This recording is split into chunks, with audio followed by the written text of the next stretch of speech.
আসসালামু আলাইকুম, কি অবস্থা সবার? আশা করি সবাই অনেক বেশি ভালো আছো। তো আজকে আমাদের রাবিস ইউনিটের ফিজিক্স ফার্স্ট পার্টের প্রথম ম্যারাথন। তো এখানে আমরা ফিজিক্স ফার্স্ট পার্টের যে সকল ইম্পর্টেন্ট এমসিকিউ গুলো আছে রাজশাহী ইউনিভার্সিটিতে আসা যে টাইপ গুলো আছে সেগুলো সলভ করবো, পাশাপাশি এক্সট্রা যে প্যারালাল তথ্যগুলা বা ওই টপিক রিলেটেড যে তথ্যগুলো সেগুলো আমি তোমাদের দিব। তো অবশ্যই এই প্রশ্নগুলোর সাথে এক্সট্রা যে তথ্যগুলো লাগবে সেগুলো তুমি এই ভিডিওতে পেয়ে যাবা। তো সম্পূর্ণ ভিডিওটা দেখো, যদি কোথাও প্রবলেম হয় তাহলে সেখানে অবশ্যই স্ক্রিনশট তুলে আমাদের যে গ্রুপটা আছে রেজিস্ট্রেশন গ্রুপ সেখানে তুমি বলবা, আমি সেখানে তোমাকে বুঝাই দিব, ঠিক আছে? আর এটা হলো পিডিএফ সেকশনটা আমাদের টেলিগ্রাম গ্রুপে এবং ওয়েবসাইটে তুমি ক্লাস লেকচার লেখা আছে, ওখানে ক্লিক করলে পেয়ে যাবা। ওকে, চলো কথা না বলে আমরা শুরু করি। তো আমরা আমাদের প্রথম শুরু করবো কি ভৌত জগৎ পরিমাপ এই চ্যাপ্টার দিয়ে। তো ভৌত জগৎ পরিমাপ থেকে তোমার প্রশ্ন আসে কি জানো? তো এখানে তুমি মাত্রা, একক, এছাড়া ত্রুটির যে ম্যাথগুলো আছে এই তিনটা টাইপ থেকে মোটামুটি প্রশ্ন পাবা। তো আমাদের প্রথমে দেখো আসে কি তাপ ধারণ ক্ষমতার মাত্রা কোনটা। তো এটা কত সালে আসছে দেখো, 23-24 কিন্তু এই প্রশ্ন আসছে। তো তাপ ধারণ ক্ষমতাটা কি? তাপ ধারণ ক্ষমতা হচ্ছে কোন একটা পাত্রের তাপমাত্রা তুমি যদি 1 কেলভিন বাড়াতে, হ্যাঁ 1 কেলভিন বাড়াতে যতটুকু তাপ লাগে, যতটুকু যতটুকু তাপ লাগে।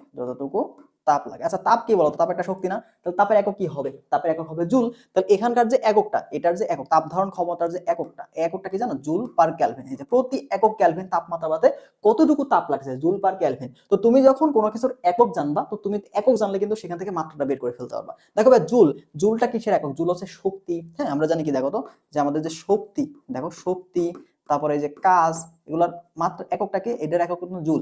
এবং এটার যে মাত্রা সেটা আমরা কি জানতাম? যদি একটু বলি তোমাদের, তো এটার মাত্রা কি বলতো? শক্তি, কাজ, এগুলোর মাত্রা কি? এগুলোর মাত্রা হচ্ছে M L square T inverse two. তার মানে জুল সমান আমি কি লিখতে পারি? M L square T inverse two. তাহলে এখানে জুল পার ক্যালভিন মানে কি বোঝায় বলতো? তাহলে এখানকার যে মাত্রাটা হবে তোমার, আমি কি লিখতে পারছি দেখো তো, M L square T inverse two. আর এই যে ক্যালভিনের জন্য আমরা কি লিখবো? থিটা, ঠিক আছে? থিটা ইনভার্স অন্ত। এটাই হচ্ছে মূলত আমাদের বলতো কি তাপ ধারণ ক্ষমতার মাত্রা। তো এখান থেকে দেখো কাজ, শক্তি এবং কাজ, এটার মাত্রা কি হবে? M L square T inverse two. দুইটার মাত্রা কিন্তু সেম। এছাড়া আমরা যদি ক্ষমতার মাত্রা অনেক সময় তোমাকে দেয়, ক্ষমতা সমান কি বলতো? কাজ ভাগ সমান না? কাজ ভাগ হচ্ছে সময়। তার মানে কাজ বাই সময়, কাজের মাত্রা কি পাইছো? M L square T inverse two. তাহলে এখানে তুমি যদি টি দিয়ে ভাগ করে দাও তাহলে কি পাচ্ছ দেখো তো? M L square T inverse three. তো এটা কিন্তু আমাদের ক্ষমতার একক, ঠিক আছে? তো আরেকটা বিষয়, তো এই যে শক্তি, কাজ, এটা এবং তোমাদের যে টর্ক আছে না, টর্ক, এই টর্কের মাত্রাও কিন্তু সেম, ঠিক আছে? টর্কের যে মাত্রা, এই টর্কের মাত্রাও কিন্তু এটা, ঠিক আছে? টর্ক বা এটা যদি বলের ভ্রামক তোমাকে বলে দেয়, হ্যাঁ বলের ভ্রামক বা টর্ক, এদের মাত্রা কি? এদের মাত্রা তোমার শক্তি, কাজ, এগুলো, ঠিক আছে? তো এই বিষয়গুলো কিন্তু অনেক বেশি আমাদের জন্য গুরুত্বপূর্ণ, তো অবশ্যই মাথায় রাখার চেষ্টা করবো। ওকে, আচ্ছা, তো আমরা এটা সেভ করে নিলাম। তো আমাদের পরবর্তী পার্টে যদি আমরা চলে যাই, তো এখানে দেখো আমাদের নেক্সট প্রশ্ন। এখানে দেখো তোমাদের কি বলছে, এটা আমাদের একক থেকে আসা একটা প্রশ্ন। তো দেখো এককের সঠিক ক্রম কোনটা, এটা তোমাদের 23-24 আসা একটা প্রশ্ন। একক গুলা, তো এখানে আমাদের কি কি আছে? পারসেক আছে, মেগামিটার আছে, অ্যাংস্ট্রম আছে, আলোক বর্ষ। তাহলে আমরা দেখি এগুলো আসলে কি বোঝায়। তো এক পারসেক, দেখো পারসেক, এই পারসেক মানে কি? এই পারসেক মানে হচ্ছে 3.08 ইন্টু 10⁻13 কিলোমিটার। তো তোমাকে যদি মিটারে বলে তাহলে তুমি কি লিখবা? 0.8 ইন্টু, এটার 3 যোগ হবে, ঠিক আছে? তাহলে এত কি 16 মিটার, ঠিক আছে? 16 মিটার। এটা একটু মুছে দিই।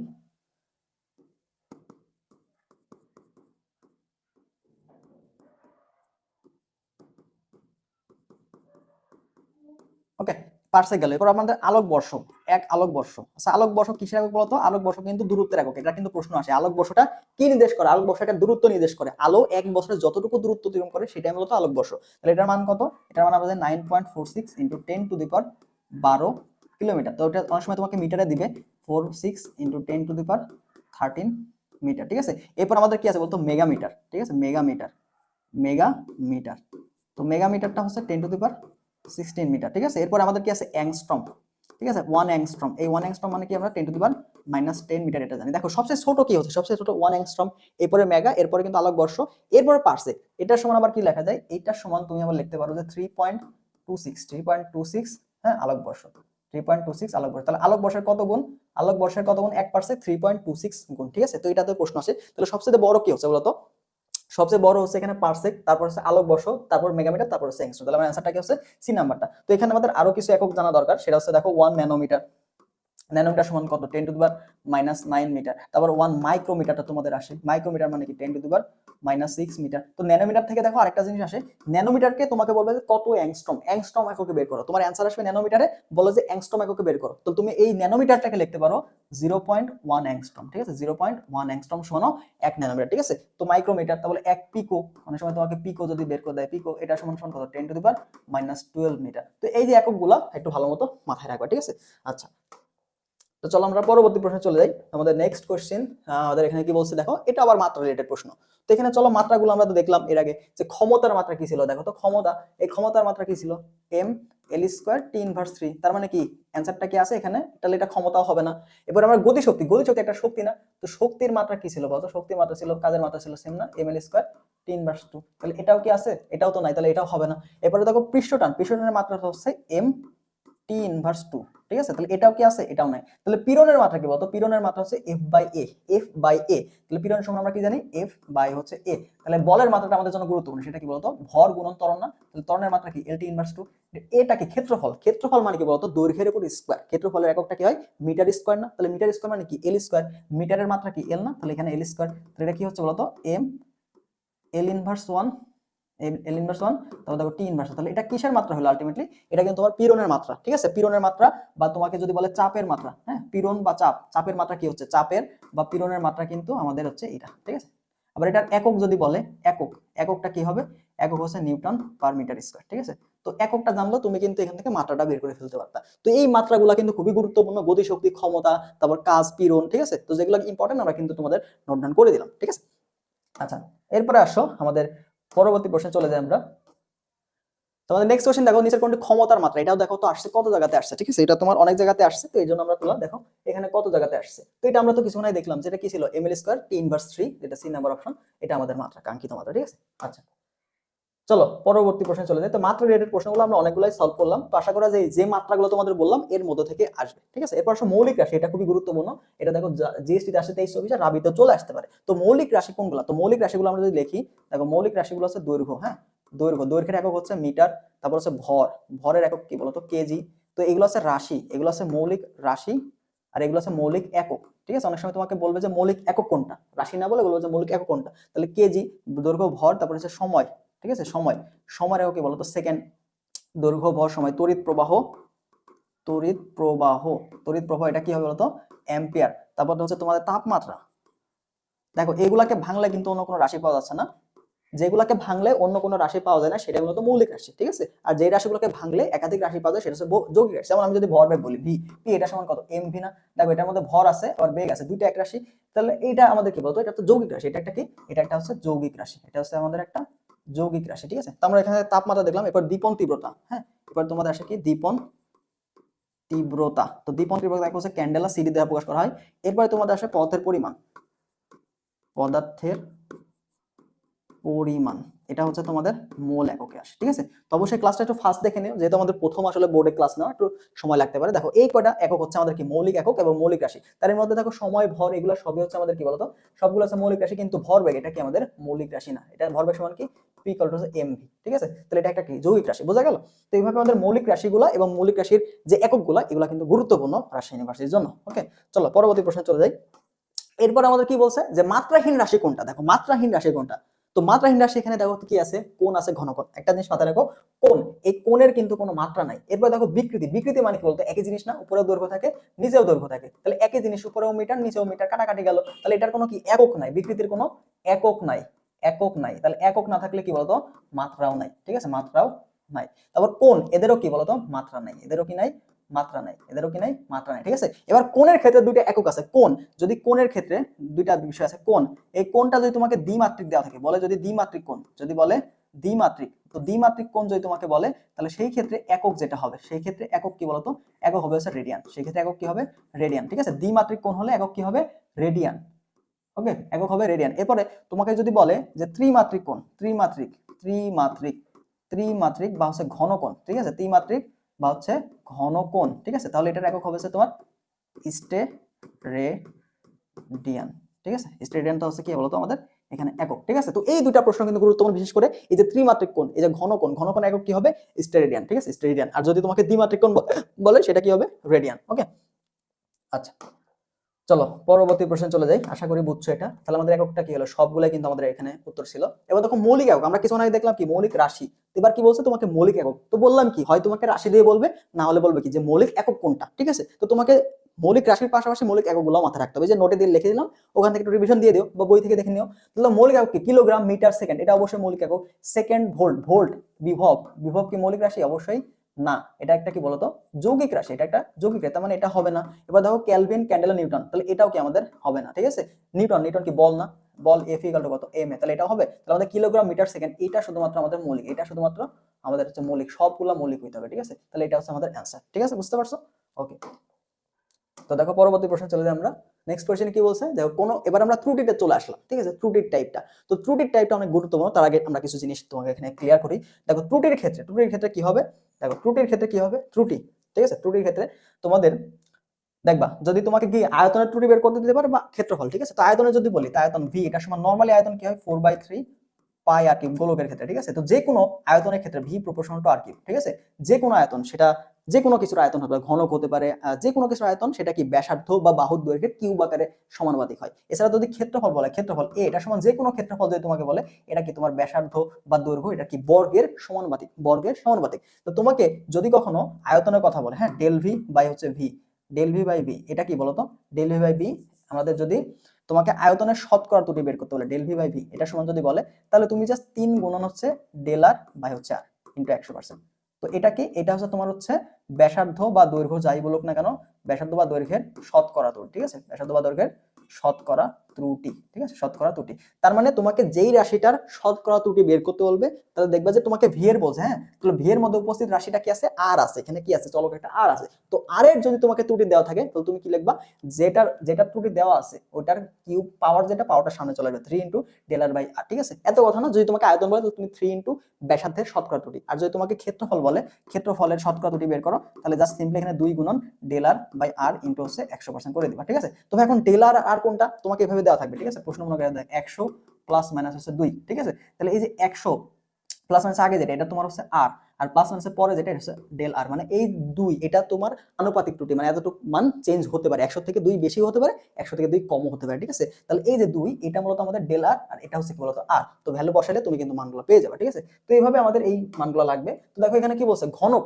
ঘনকের যে আয়তন সেটা ভি, এটা সমান আমরা জানি হচ্ছে এল কিউব, ঠিক আছে, বা বাহুর উপরে কিউব করলে আমরা কি পাবো, আয়তন, আয়তন পাবো, ঠিক আছে। তো তোমাকে ঘনকের বাহুর পরিমাপ দেওয়া আছে 2%, শতকরা ত্রুটি, এটা কি দেওয়া আছে, শতকরা ত্রুটি কিন্তু দিয়ে দিচ্ছে, হ্যাঁ। এবার বলছে আয়তনের পরিমাপে কতটুকু ভুল হবে বা কত পার্সেন্ট ভুল হবে বা শতকরা ত্রুটি কতটুকু হবে। তাহলে আমরা কি জানি, ডেল ভি বাই ভি, যদি আয়তনে বলে তাহলে কি বলবো, ডাইরেক্ট 3 লিখে দিব, 3 ইনটু এটা বাহু থাক বা ব্যাসার্ধ থাক, তাহলে বাহু দেওয়া আছে, তাহলে এল ধরে নিছি যেহেতু, তাহলে দেখো ডেল এল ভাগ হচ্ছে এল ইনটু 100%।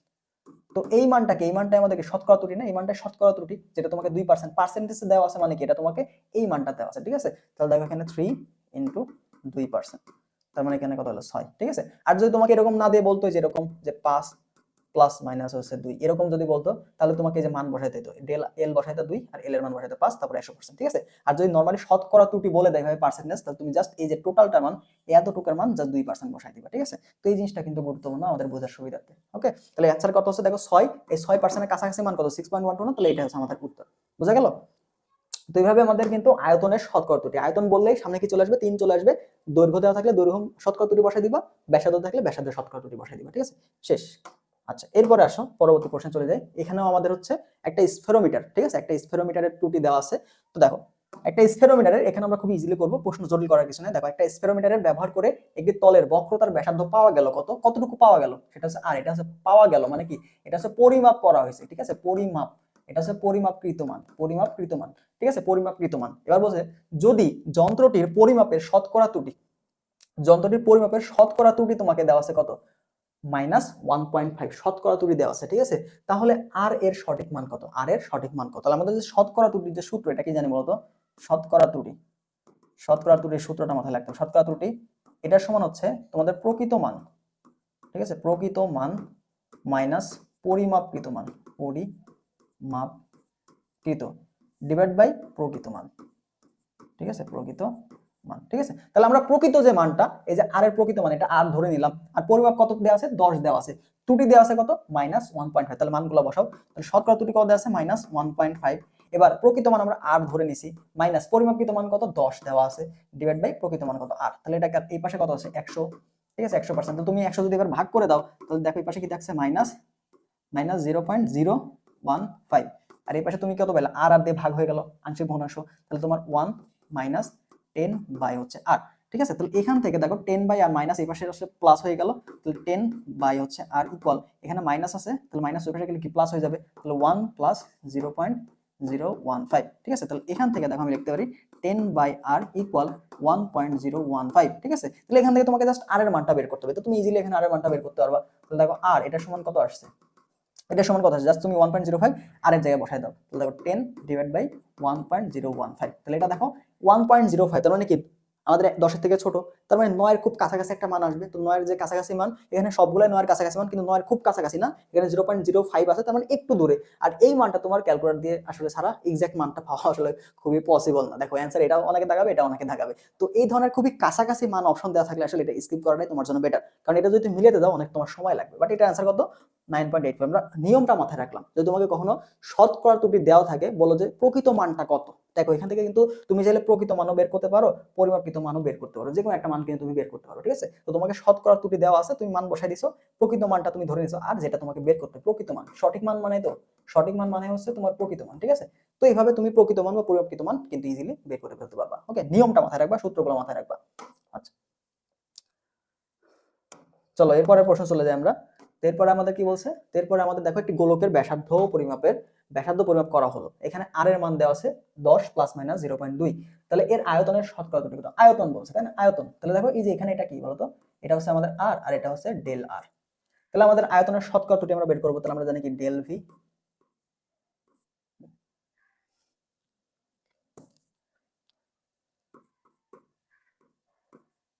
দেখো ঠিক আছে, ডেল ভি ইকুয়াল কত হচ্ছে বলতো, ডেল আর না। তাহলে এই যে আমাদের এটা কি বলতো, ব্যাসার্ধের শতকরা ত্রুটি, তার সামনে কি চলে আসবে, তার সামনে 3 চলে আসবে, ঠিক আছে। তাহলে এখানে ভ্যালুগুলো বসাই দাও, 3 into del R by R, del R এর মান কত এখানে হচ্ছে 0.2, 0.2 ডিভাইড বাই আর এর মান কত এখানে 10, গুণ হচ্ছে এখানে 100%, ঠিক আছে। তাহলে দেখো এখানে ক্যালকুলেশন 10 দিয়ে এটা কাটলে কত থাকে 10 থাকে, 10 দিয়ে তুমি যদি 0.কে 2 গুণ করো তাহলে কত হচ্ছে 2 হচ্ছে না, তার সাথে 3 গুণ করলে কত 6, তাহলে যে আমাদের 6%, এটা হচ্ছে আমাদের কাঙ্ক্ষিত শতকরা ত্রুটি আয়তনে। তাহলে আয়তনের শতকরা ত্রুটি বললে আমরা জাস্ট কি করব, ব্যাসার্ধের শতকরা ত্রুটির সামনে 3 চলে আসবে, গুণ করে দেবো, ঠিক আছে। আর যদি ক্ষেত্রফল বলে তাহলে কি হবে, সামনে 2 আসবে। আচ্ছা চলো পরবর্তী প্রশ্নে চলে যাই আমরা। পরবর্তী দেখো এখানে আমাদের আরো একটা ত্রুটি নির্ণয় প্রশ্ন দেওয়া আছে। তো তোমাদের এখানে কি বলছে যে পদার্থবিজ্ঞান ল্যাবরেটরিতে সরল দোলকের সাহায্যে জি এর মান নির্ণয় করতে গিয়ে 9.78 আমরা পাইলাম, ঠিক আছে। এবার জি এর যে প্রকৃত মান, কি মান, প্রকৃত মান কত 9.85, তাহলে প্রাপ্ত মানের শতকরা ত্রুটি কত। তাহলে আমরা মান নির্ণয় করছি মানে কি এটা পরিমাপকৃত মান, ঠিক আছে, এটা পরিমাপ করছো কতটুকু 9.78, প্রকৃত মান তোমাকে দেওয়া আছে 9.81, তাহলে তুমি শতকরা ত্রুটি বের করতে পারবা। তাহলে দেখো আমরা ডেল জি ভাগ হচ্ছে জি গুণ হচ্ছে 100%, মানে কি আয়তনের শতকরা ত্রুটি কত হবে, এখানে মানগুলো বসায় দাও 9 পয়েন্ট। আচ্ছা আগে কি করতে হবে বলো তো, শতকরা ত্রুটি বের করার আগে প্রকৃত মান, তাহলে আমরা কি লিখবো, প্রকৃত মান মাইনাস পরিমাপকৃত, ঠিক আছে, ডিভাইড বাই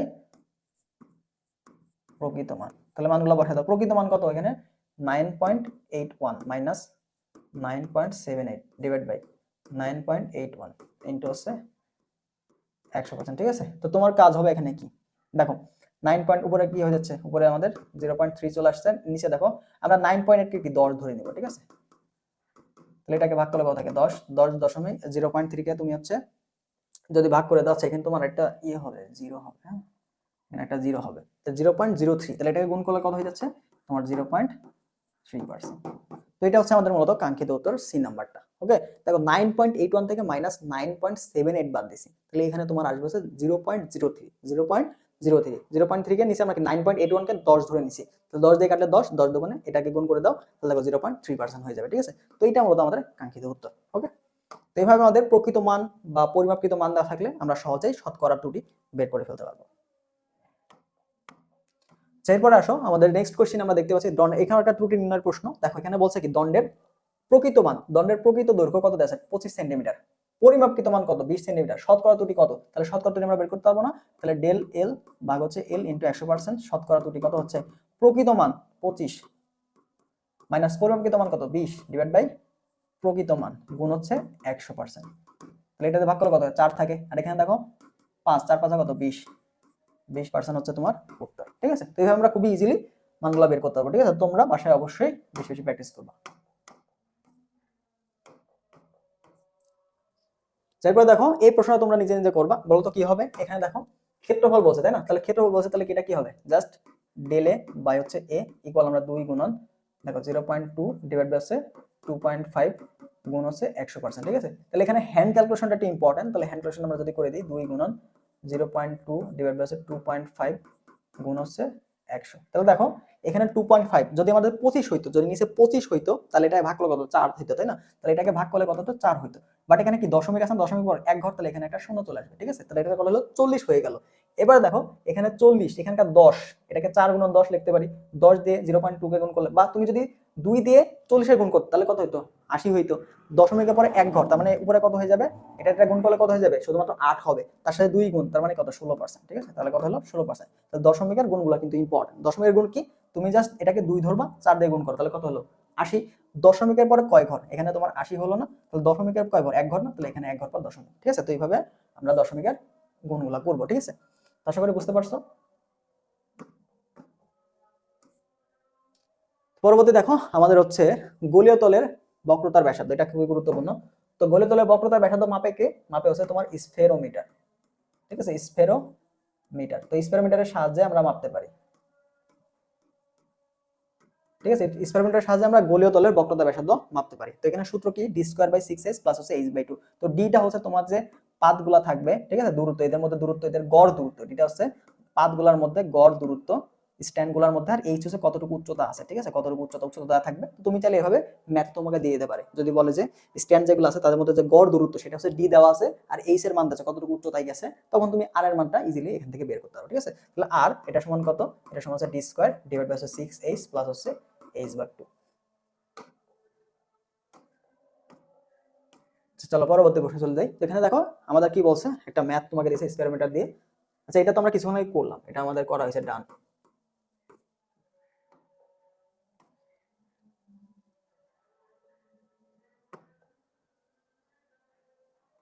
এবার দেখো তোমাকে বলছে কি স্ফেরোমিটারের বৃত্তাকার স্কেলটি সম্পূর্ণ একবার ঘুরলে রৈখিক স্কেল বরাবর যে দূরত্ব অতিক্রম করে সেটাকে বলা হয় পিচ।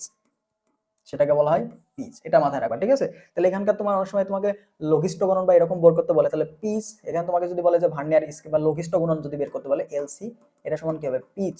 ঠিক আছে, পিচ ডিভাইড বাই বৃত্তাকার স্কেলের ভাগ সংখ্যা, বৃত্তাকার স্কেল ভাগ সংখ্যা।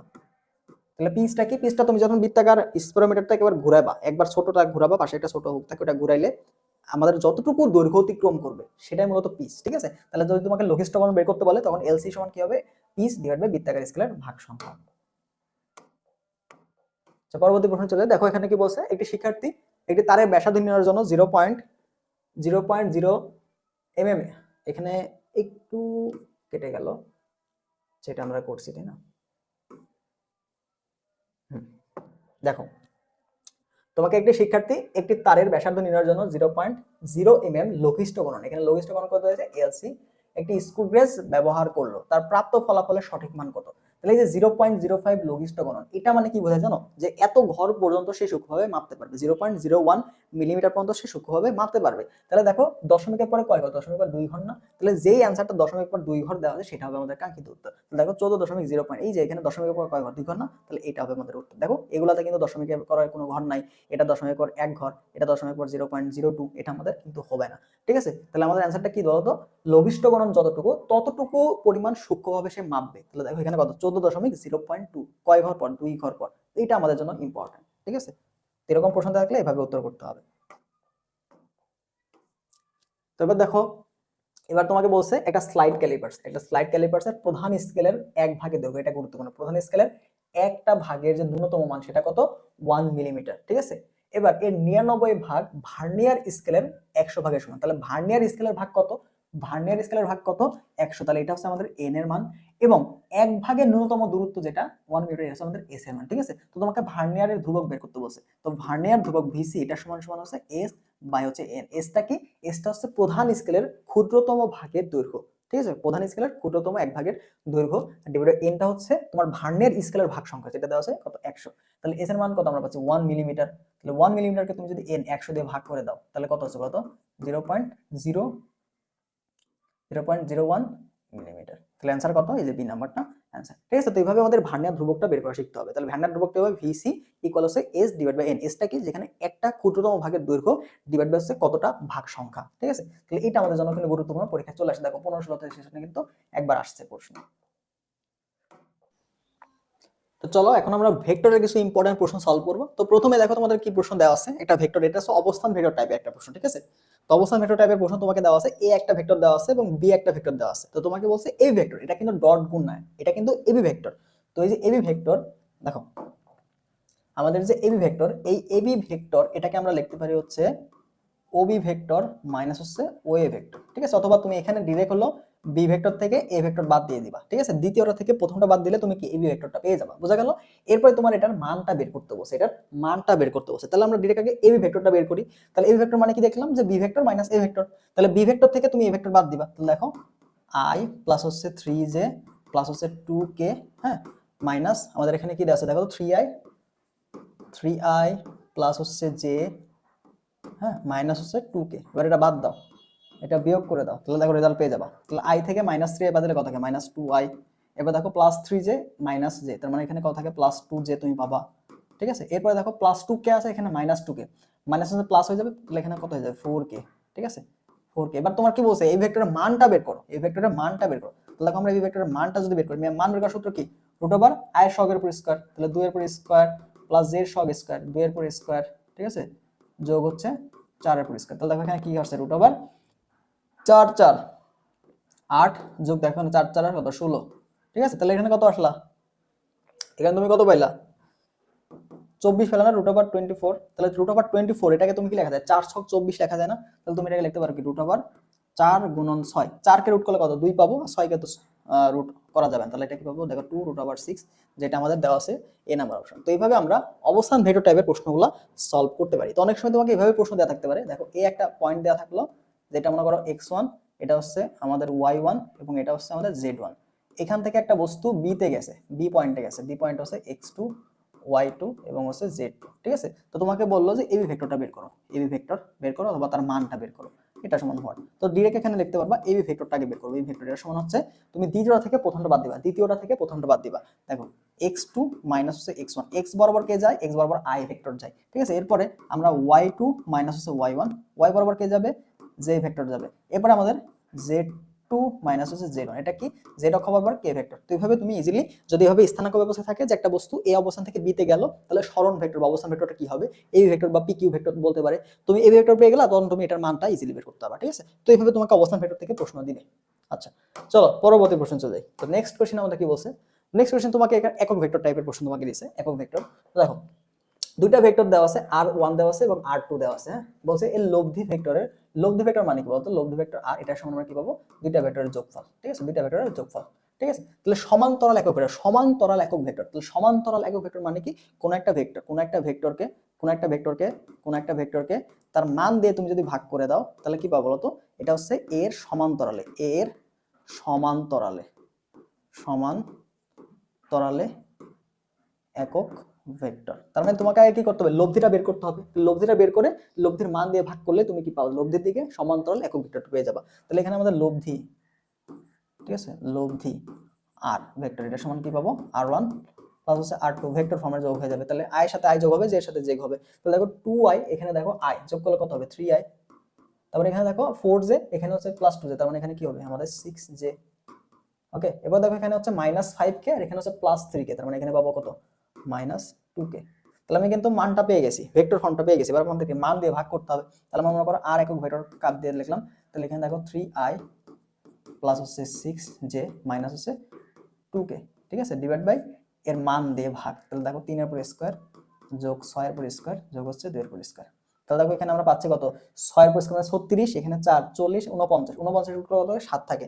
তার মানে এখানে পাচ্ছি হচ্ছে 3i প্লাস হচ্ছে 6j মাইনাস 2k, হ্যাঁ, ডিভাইড বাই তোমার হচ্ছে 7। তাহলে দেখো এটাকে লেখা যায় এভাবে 3/7i প্লাস 6/7j মাইনাস 2/7 ওকে, তো এটা হচ্ছে মূলত আমাদের একক ভেক্টর। তো এইভাবে আমাদের সমান্তরাল দিকে একক ভেক্টর বললে আমরা জাস্ট ভেক্টরটাকে তার মান দিয়ে ভাগ করে দিব, তাহলে সমান্তরাল দিকে একক ভেক্টর পেয়ে যাবে। ঠিক আছে, লব্ধি বললে জাস্ট দুইটা যোগ করে দিবা, যোগ করে প্রথমে লব্ধিটা বের করবে, তারপর মান দিয়ে ভাগ করে দিলে তুমি কি ওইটার লব্ধির দিকে সমান্তরাল একক ভেক্টরটা পেয়ে যাবা।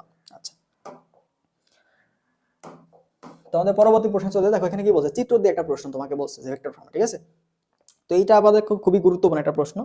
তো গুরুত্বপূর্ণ কি, দেখো আমরা ত্রিভুজ যদি আঁকাই, একটা ত্রিভুজ যদি আঁকাই, এটা খুবই কনসেপ্টটা খুবই সহজ। ত্রিভুজ, ঠিক আছে, এই ত্রিভুজের তিন বাহু বরাবর যে তিনটা বল কাজ করে, দেখো তিনটা ভেক্টর, এবং ভেক্টরগুলো যদি একই দিকে যায়, দেখো ভেক্টরগুলোর দিকটা কি একই দিকে না, সবগুলা কি এইভাবে ঘুরতেছে না, এইভাবে ঘুরতেছে না, তো যদি একই দিকে যায়, দেখো এটা হচ্ছে পি একটা ভেক্টর, এটা হচ্ছে মনে করো কিউ একটা ভেক্টর, এবং এটা যদি হচ্ছে আর একটা ভেক্টর হয়। ঠিক আছে, তাহলে এদের যে লব্ধি তিনটা ভেক্টর লব্ধি পি প্লাস কিউ প্লাস আর, এটা সমান কত হবে, 0। ঠিক আছে, তাহলে তিনটা ভেক্টর যদি একই ক্রমে যায়, তাহলে কি হবে, P plus Q plus R equal to কত, 0। অনেক সময় তোমাকে এভাবে প্রশ্ন দিয়ে দিবে।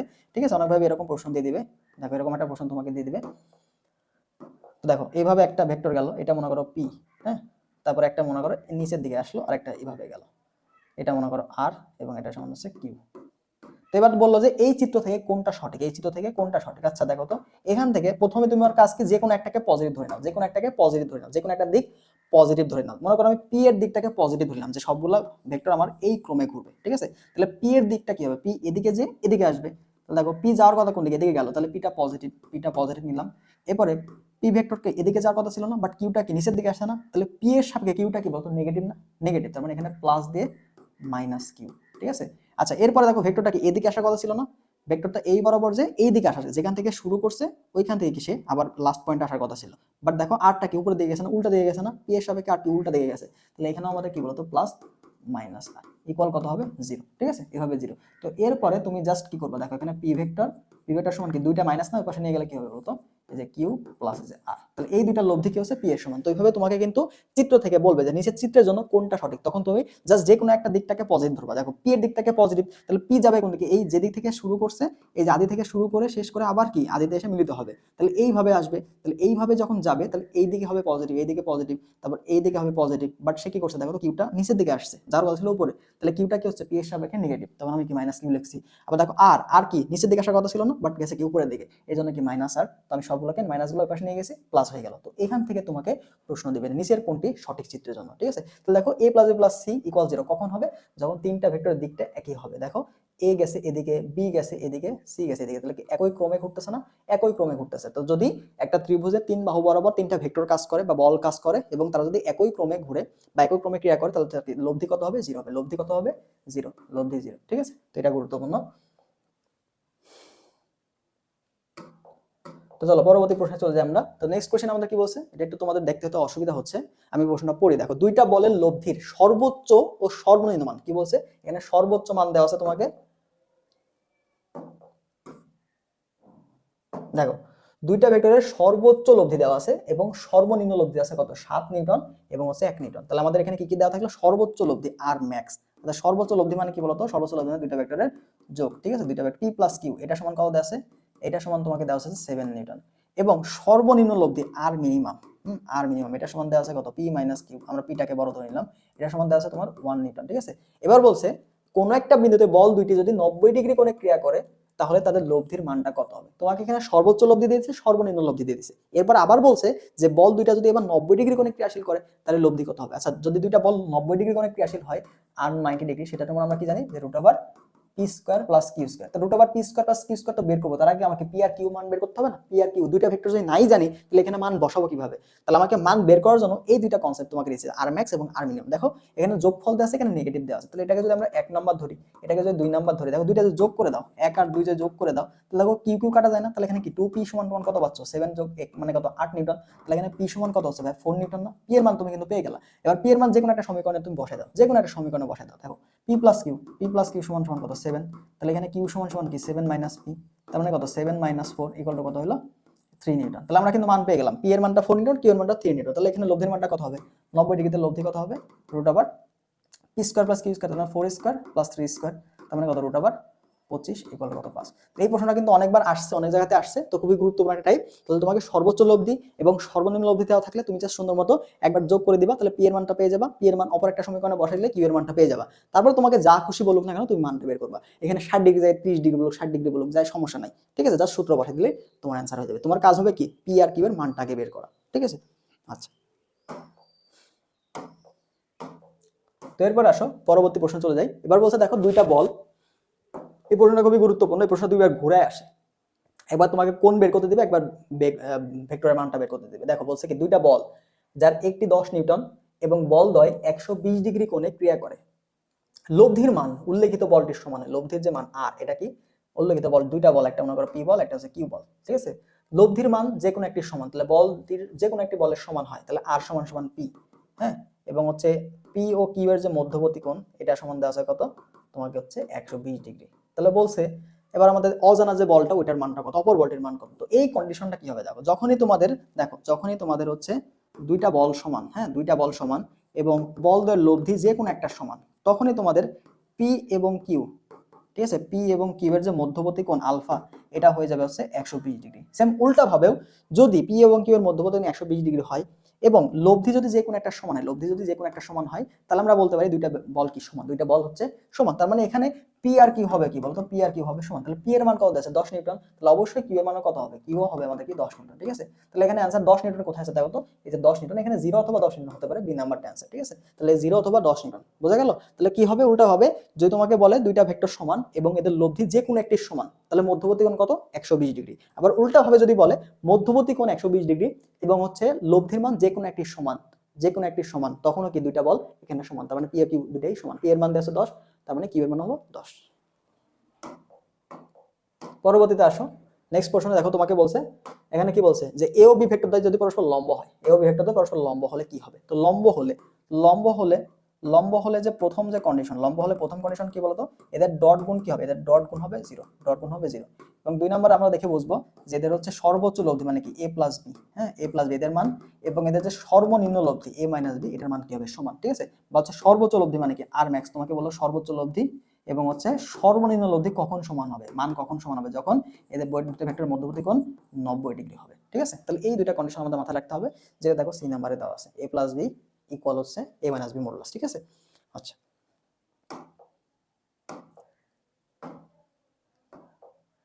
তো পরবর্তী প্রশ্ন চলে যায়। দেখো তোমাকে বলছে দুইটা বলের লব্ধির মান তোমাকে দেওয়া আছে, দুইটা বলের লব্ধির মান এখানে দেওয়া আছে কত 40 নিউটন। এবার বল দুইটার মধ্যে ছোট যে বলটা, ছোট বলটির মান হচ্ছে 30 নিউটন, ছোট বল যেটা, তাহলে ছোটটাকে আমরা কি ধরলাম, মনে করো কিউ ধরে নিলাম, ঠিক আছে। এবার এটি লব্ধি বলের লম্ব বরাবর, এটি অর্থাৎ এই যে 30 নিউটন যেটা আছে, এই 30 নিউটন লব্ধি বলের সাথে লম্ব বরাবর ক্রিয়া করে, লব্ধির সাথে কি করে, লম্ব বরাবর ক্রিয়া করে। তাহলে বড় বলটির মান কত, আচ্ছা দেখো তো, আমরা ছোট বল ধরছি কিউ এবং লব্ধিটা কত আর ধরছি, ঠিক আছে। এই আর এবং কিউ পরস্পর কি বলছে 90 ডিগ্রি করে কি আসে না, তাহলে অপরটা আমরা কি হবে, এই দুইটা লব্ধি আমরা ধরে নিব, ঠিক আছে। তাহলে দেখো এটা কি গেল মনে করো কিউ, এটা মনে করো আর, তাহলে অপরটা কি হচ্ছে, এটা হচ্ছে লব্ধি, তাহলে এই যে কিউ এবং এই যে আর, তাহলে এটা হবে কি আমাদের অপর একটা ভেক্টর, ঠিক আছে।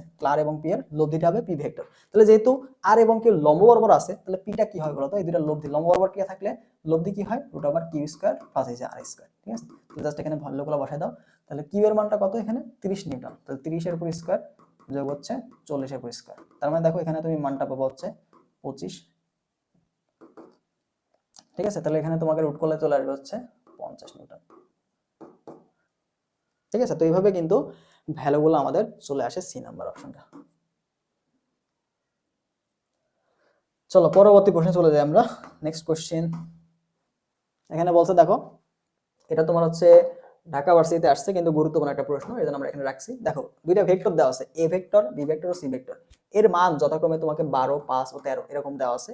এবার বলছে a plus B equal C, তার মানে a এবং b এর লব্ধি মানটা কি হবে, c এর সমান হবে। তাহলে a ও b এর ভেক্টর দ্বয়ের মধ্যবর্তী কোণ, যখনই এরকম কন্ডিশন দেওয়া থাকবে, দেখো এ ভেক্টর এবং বি ভেক্টর যে লব্ধি সেটা হচ্ছে অপরটার সমান আছে, এটা কখন হবে দেখো তো, 12 এবং 5, 13 কখন লব্ধি হবে, যখন দুইটা ভেক্টরের মধ্যবর্তী 90 ডিগ্রি। দেখো দেখো 12 এবং 5, 12 এবং 5, ঠিক আছে, 12 এবং 5 এদের মধ্যবর্তী যদি 90 ডিগ্রি হয়, তাহলে যে এদের লব্ধি যেটা পাচ্ছি দেখো 12 স্কয়ার যোগ হচ্ছে 5 স্কয়ার ইকুয়াল হচ্ছে 13 স্কয়ার। তার মানে এই দুইটা ভেক্টরের যখনই মধ্যবর্তী কোণ 90 ডিগ্রি হচ্ছে, তখনই শুধুমাত্র এই সূত্রটা অ্যাপ্লাই হচ্ছে, এই সূত্র অ্যাপ্লাই হচ্ছে। তার মানে আমি বলতে পারি 12 এবং 5 এর মধ্যবর্তী কোণ কত, 90 ডিগ্রি। দেখো যখনই 90 ডিগ্রি হবে, তখনই 12 এবং 5 এর লব্ধি কত হচ্ছে 13 স্কয়ার, যেটা কত, এই যে সি এর সমান, এটা হচ্ছে সি এর সমান, এটা এ এটা বি এবং এটা সি, ঠিক আছে। তাহলে আমরা বলতে পারি দুইটা ভেক্টরের মধ্যবর্তী কোণ 90 ডিগ্রি হলে শুধুমাত্র এই কন্ডিশন, ঠিক আছে, এই কন্ডিশন। তো যখনই তোমাকে এভাবে মান দেওয়া থাকবে দেখবে যে এটা পিথাগোরাসের উপপাদ্য মানে কিনা, প্রথম দুইটার উপর স্কয়ার যোগফল ইকুয়াল টু অপরটার স্কয়ার হচ্ছে কিনা, ঠিক আছে। তাহলে এই কন্ডিশন মানলে আমরা কি বলবো যে এটা হচ্ছে মধ্যবর্তী কোণ আলফা হলো কত 90 ডিগ্রি।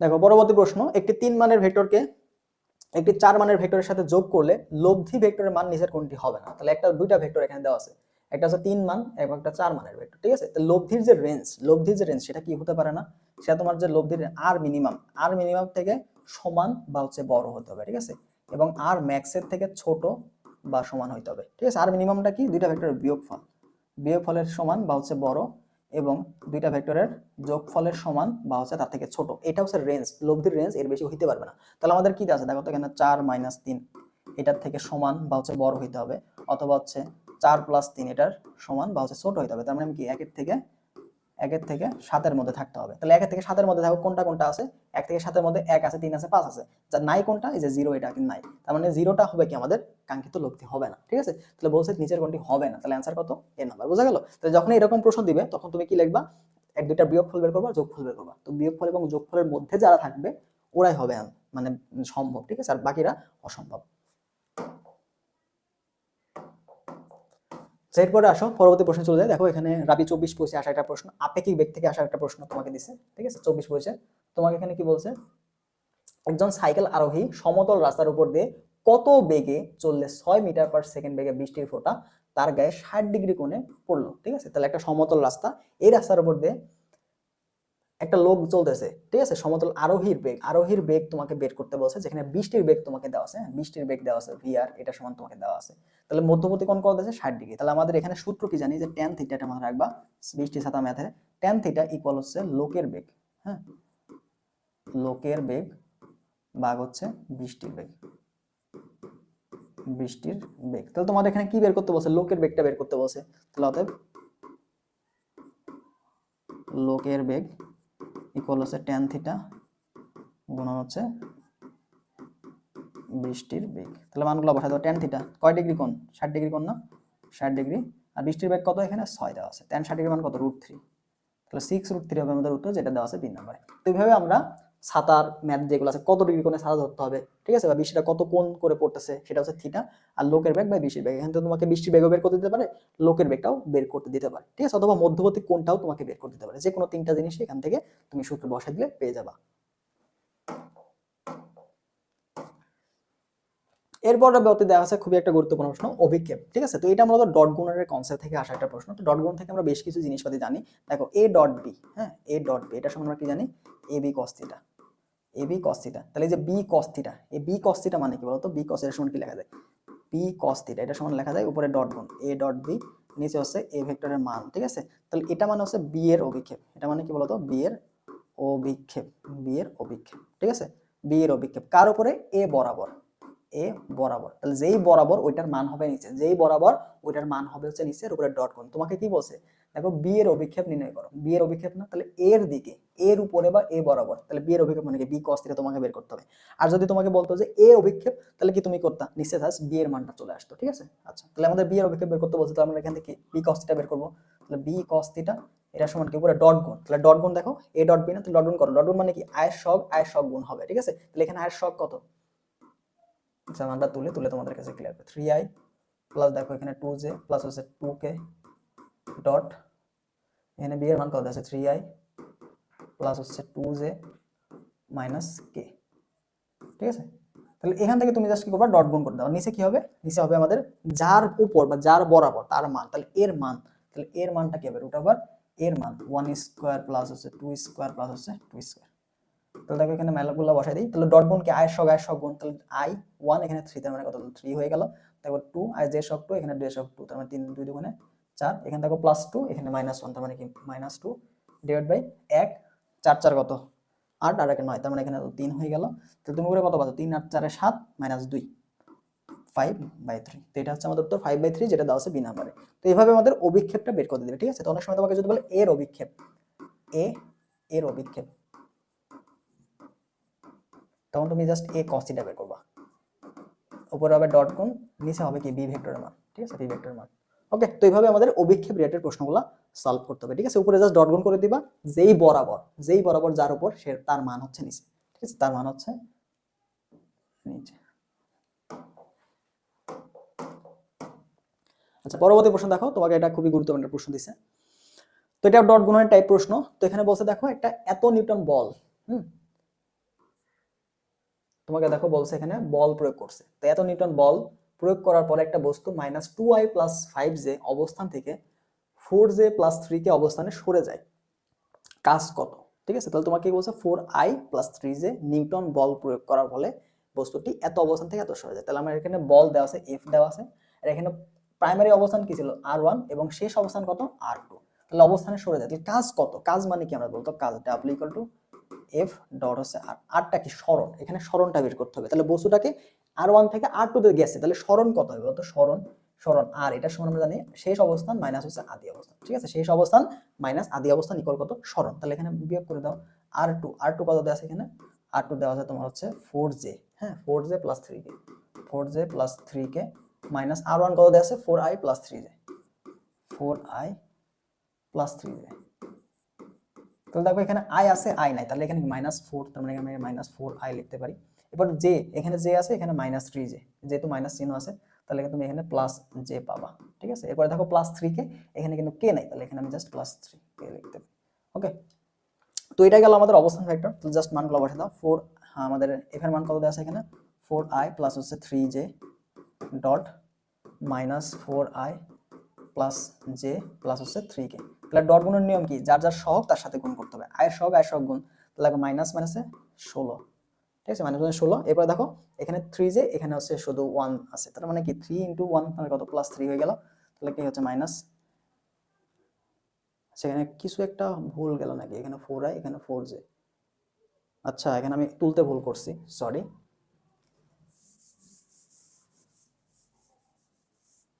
এখানে তোমার R1 এর মানটা ভুল গেছে, আমার R1 এর মানটা হবে তোমার হচ্ছে -2i + 5j। আমি ভুল করলাম কেন, এখানে হচ্ছে 4j প্লাস, আমি ওইটা তুলছিলাম ভুলে। আচ্ছা, তাহলে এবার দেখো আমাদের কি হচ্ছে, এখানে 2 আছে, মাইনাস হচ্ছে প্লাস হয়ে গেল, তাহলে এখানে জাস্ট 2i হবে। তারপরে এখানে হচ্ছে 4j আছে, এখানে দেখো 5j, প্লাস মাইনাসে -5j হয়ে গেল, তাহলে এখানে পাচ্ছ -j, ঠিক আছে। এরপর দেখো +3k, যেটা এই পাশে নাই, তাহলে এখানে শুধুমাত্র +3k আমি লিখতে পারি, ঠিক আছে। আচ্ছা, তাহলে এবার আমরা ভ্যালুগুলো বসাই দাও। f এর মানটা কত দেওয়া আছে এখানে 4i প্লাস হচ্ছে 3j dot 2i - j plus হচ্ছে 3k, ঠিক আছে। তাহলে ভ্যালুগুলো বসাই দাও, দেখো এখানে 2i, এটা কি 2i, 4 দুগুণে 8, আর এখানে হচ্ছে তোমার +3j, তাহলে এখানে দেখো j এর সহগ কত -1, তাহলে এখানে -3, এখানে k এর সহগ আছে না, এখানে k আছে, তার মানে কি আমাদের 0 × 5 আমরা 0 হয়ে গেল, তাহলে এখানে আমরা +0 লিখতে পারি। তাহলে এখানে দেখো 5 জুল, তো 5 জুলটা হচ্ছে আমাদের সি নাম্বার অপশনটা কারেক্ট आंसर। তো এইভাবে আমাদের কাজের মানটা বের করতে হবে, ঠিক আছে। তো তোমাকে যদি আদি অবস্থান থেকে শেষ অবস্থানে যায় এরকম দেওয়া থাকে, তো তুমি সরণটা বের করে নিবা, হ্যাঁ সরণটা বের করে নিবা। তাহলে দেখো R1 থেকে R2 দেখেছে এভাবে সরণ, অনেক সময় তোমাকে স্থানাঙ্ক দেওয়া থাকবে, যে বললাম 0 1 তারপর হচ্ছে 3 এরকম দেওয়া আছে, এখান থেকে তোমাকে বললো যে হচ্ছে মনে করো কত 0 4 তারপর মনে করো 3 এরকম স্থানে চলে গেছে। তাহলে তুমি কি সরণ ভেক্টরটা বের করবে, যে আর এটা বুঝাইলাম না, x2 - x1 i হবে, তারপরে y2 - y1 j, তারপর z2 - z1 k, এভাবে সরণ ভেক্টরটা বের করে নেবা, ঠিক আছে। সরণ ভেক্টরটা ইম্পর্টেন্ট, তারপরে বলের সাথে গুণ করে দিলে তোমার অ্যানসারটা চলে আসবে।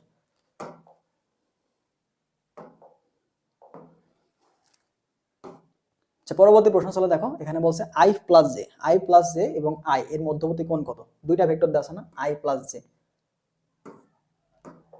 দেখো i + j এটা হচ্ছে a ভেক্টর এবং এটা হচ্ছে মনে করো b ভেক্টর, তাহলে মধ্যবর্তী কোণ তোমাকে বের করতে বলছে। তাহলে মধ্যবর্তী কোণটাও কি আমরা ডট গুণের কনসেপ্ট থেকে জানি, তাহলে দেখো a ডট b, এটা আমরা কি জানি ab cos theta, ab cos theta, তাহলে এই যে থিটা এটাই তো মধ্যবর্তী কোণ, তাই না।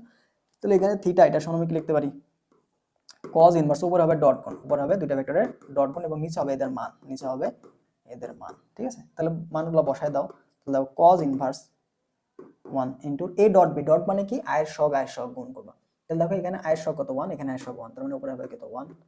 দেখো এখানে j এর সহগ আছে, এখানে j আছে নাই, তার মানে কি জাস্ট 1 হবে, ঠিক আছে। তাহলে এখানে 1 ই থাকলো, নিচে হবে কি নিচেদের মান, এটার মান কত, একক ভেক্টর i এর মান কত 1, i এর মান কত 1, তার মানে দেখো রুট হবে i এর সহগ কত, ওখানে 1 আছে, 1 স্কয়ার 1 স্কয়ার, ঠিক আছে, ইনটু এখানে দেখো বি এর মানটা কত, শুধু আই না, আর সব কত, 1 স্কয়ার। তাহলে এখানে যেটা পাচ্ছ সেটা হচ্ছে cos inverse 1 divide by √2 into 1 √2 1।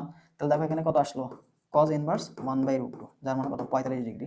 ঠিক আছে, তাহলে 45 ডিগ্রি হবে আমাদের ডি নাম্বারটা। ঠিক আছে, তো এইভাবে আমাদের মধ্যবর্তী কোণগুলো কিন্তু গুরুত্বপূর্ণ, বিশেষ করে এইভাবে আই জে কে দেওয়া থাকলে। ঠিক আছে, তাহলে জাস্ট কি করবা, আয়ের সহগ জের সহগগুলো গুণ করবা, তারপর নিচে কি করবা, দুইটা ভেক্টরের মান দিয়ে ভাগ করে দিবা। ঠিক আছে,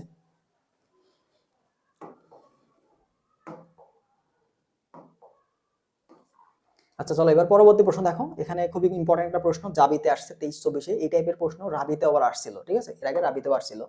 তো দেখো এখানে কি বলছে যে আই এক্স প্লাস হচ্ছে আই জে ওয়াই দুইটা একটা ভেক্টর, এই ভেক্টরটা একটি তলের সমান্তরাল, একটা তলের সমান্তরাল। তাহলে যেই তলের সমান্তরাল ওইটা আমরা ভেক্টর ধরে নিলাম হচ্ছে এটা I X plus J Y, এটা হচ্ছে আমাদের ভেক্টর, একটা ধরে নাও। ঠিক আছে, একটা ভেক্টরটি যেই তলের সমান্তরাল, এবং C equal to I minus J plus 5 ভেক্টরটি তলটিতে লম্ব। তাহলে এই তলের সমান্তরাল যদি এই ভেক্টর হয়, তাহলে এইটার উপর লম্ব মানে কি, এই দুইটা ভেক্টর লম্ব, এই দুইটা ভেক্টর পরস্পর লম্ব, যেহেতু এটা কি এই ভেক্টর যে তলে অবস্থান করছে তারপরে লম্ব, তার মানে এটার সাথে এটাও লম্বভাবে আছে। তাহলে একক ভেক্টরটা কোনটা, একক ভেক্টর কোনটি মানে কি, এখানে জাস্ট তুমি এক্স এর মান বসাবা এবং ওয়াই এর মানটা বের করলেই তোমাদের কাঙ্ক্ষিত একক ভেক্টর পেয়ে যাবে। ঠিক আছে, তো দুইটা কন্ডিশন এখানে তোমাকে দেওয়া আছে। কি বলছে যে এটা একটা একক ভেক্টর, এটা একটা একক ভেক্টর। ঠিক আছে, তাহলে যদি একক ভেক্টর হয় তাহলে একটা মান কত, মান হচ্ছে 1। তাহলে প্রথম কন্ডিশন আমাদের কি বলতো, এখানে তোমাকে বলছে I X plus J Y একক ভেক্টর।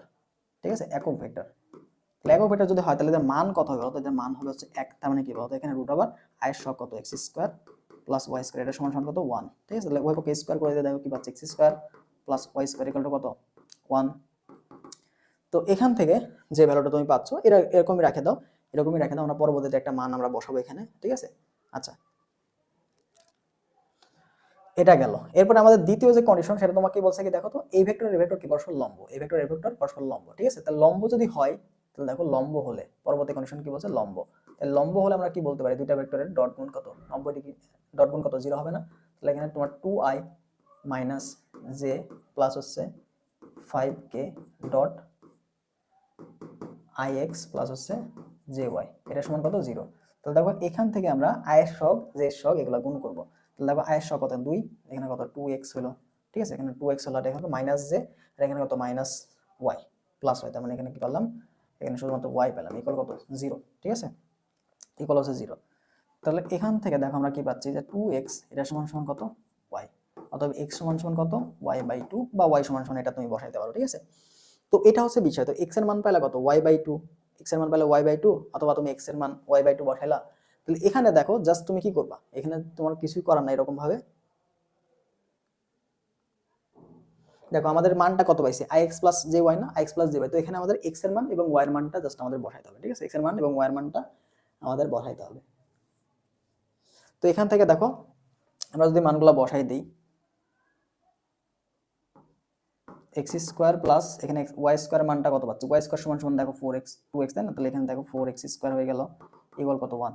তাহলে এখান থেকে দেখো আমরা কি পাচ্ছি, এখান থেকে আমরা পাচ্ছি হচ্ছে 5x square, 5x square equal to 1। তাহলে x এর মানটা কত আসছে দেখো তো 1/√5 না, x এর মান আমরা পেলাম 1/√5। ঠিক আছে, x এর মানটা আমরা কি পেলাম, x equal to plus minus 1/√5। যেখানে তোমাদের হচ্ছে y এর মানটা কত দেওয়া আছে, y এর মানটা 2x দেওয়া আছে, y এর মানটা কি দেওয়া আছে 2x দেওয়া আছে। তাহলে আমাদের যে ভেক্টর যেটা সেটা কি দেওয়া ছিল ix প্লাস হচ্ছে জে ওয়াই। ঠিক আছে, আইএক্স প্লাস জে ওয়াই। তাহলে ভ্যালুগুলো বসায় দাও। এক্স এর মান তুমি কত পাইছো 1/√5।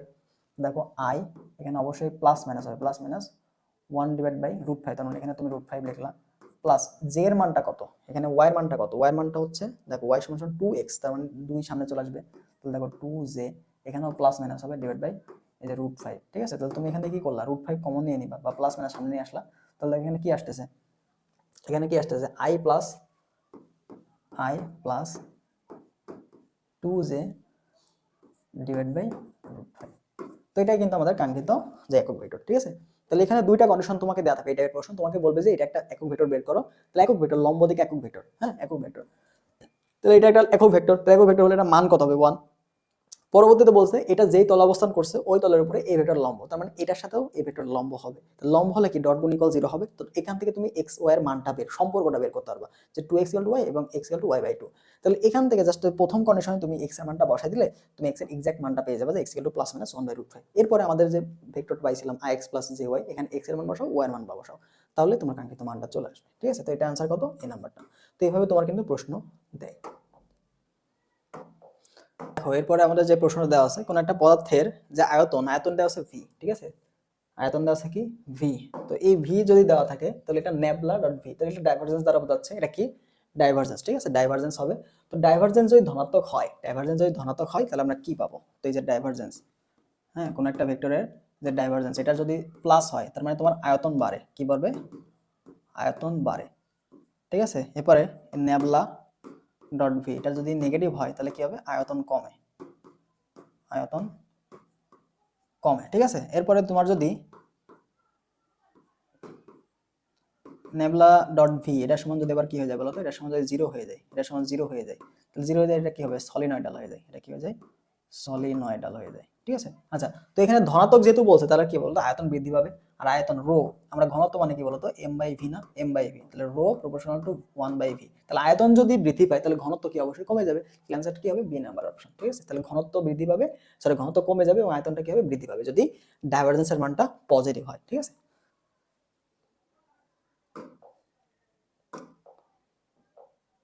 চলো পরবর্তী প্রশ্নে চলে যাই আমরা। তোমাদের নেক্সট কোশ্চেন কি বলছে, একটা অবস্থান ভেক্টর তোমাকে দেওয়া আছে, এটার ডাইভারজেন্সটা বের করো। এটা কি করো? ডাইভারজেন্স বের করো। তো এটা খুবই ইজিলি বের করা যায়। ডাইভারজেন্স মানে কি? ডাইভারজেন্স মানে হচ্ছে এখানে দেখো ইনটু আর। তো এটা সহজ উপায় হচ্ছে তোমাদের বলে দিই, দেখো আয়ের সহগ, এই আয়ের সহগে তুমি, আচ্ছা এখানে সূত্রটা লিখে দিই, ঠিক আছে। তো এখানে হচ্ছে del by del X I plus হচ্ছে del by del Y J plus হচ্ছে del by del Z K, এটা হচ্ছে আমাদের কি ন্যাবলার মান, ঠিক আছে। তার সাথে কি ডট গুণ করতে হবে, ডট গুণ কি বলতো, এক্স আই প্লাস হচ্ছে ওয়াই জে, হ্যাঁ, প্লাস হচ্ছে জেড কে। তাহলে ডট গুণের নিয়ম কি, আয়ের সাথে আয়ের সহগ হবে, জের সাথে জের সহগ হবে। তার মানে আয়ের যে সহগটা এটাকে তুমি এক্স এর সাপেক্ষে পার্শিয়াল ডেরিভেটিভ, মানে কি আংশিক অন্তরীকরণ। আংশিক অন্তরীকরণ কি, এখানে যে চলকটা আছে শুধুমাত্র ওই চলকটাই পরিবর্তন হবে, ঠিক আছে। তো দেখো এক্স আছে, এখানে এক্স কে অন্তরীকরণ করলে কি পাবা তুমি? এখানে 1 পাবা, ঠিক আছে। এরপর দেখো এখানে যে সহগকে আছে ডেল বাই ডেল ওয়াই না, তাহলে যে সহগকে তুমি কি করবা? ওয়াই এর সাপেক্ষে অন্তরীকরণ, কি করবা? ওয়াই এর সাপেক্ষে অন্তরীকরণ। অনেকে হয়তো বুঝবা না, তাহলে আমি এখানে একবার এখানে লিখে দিই।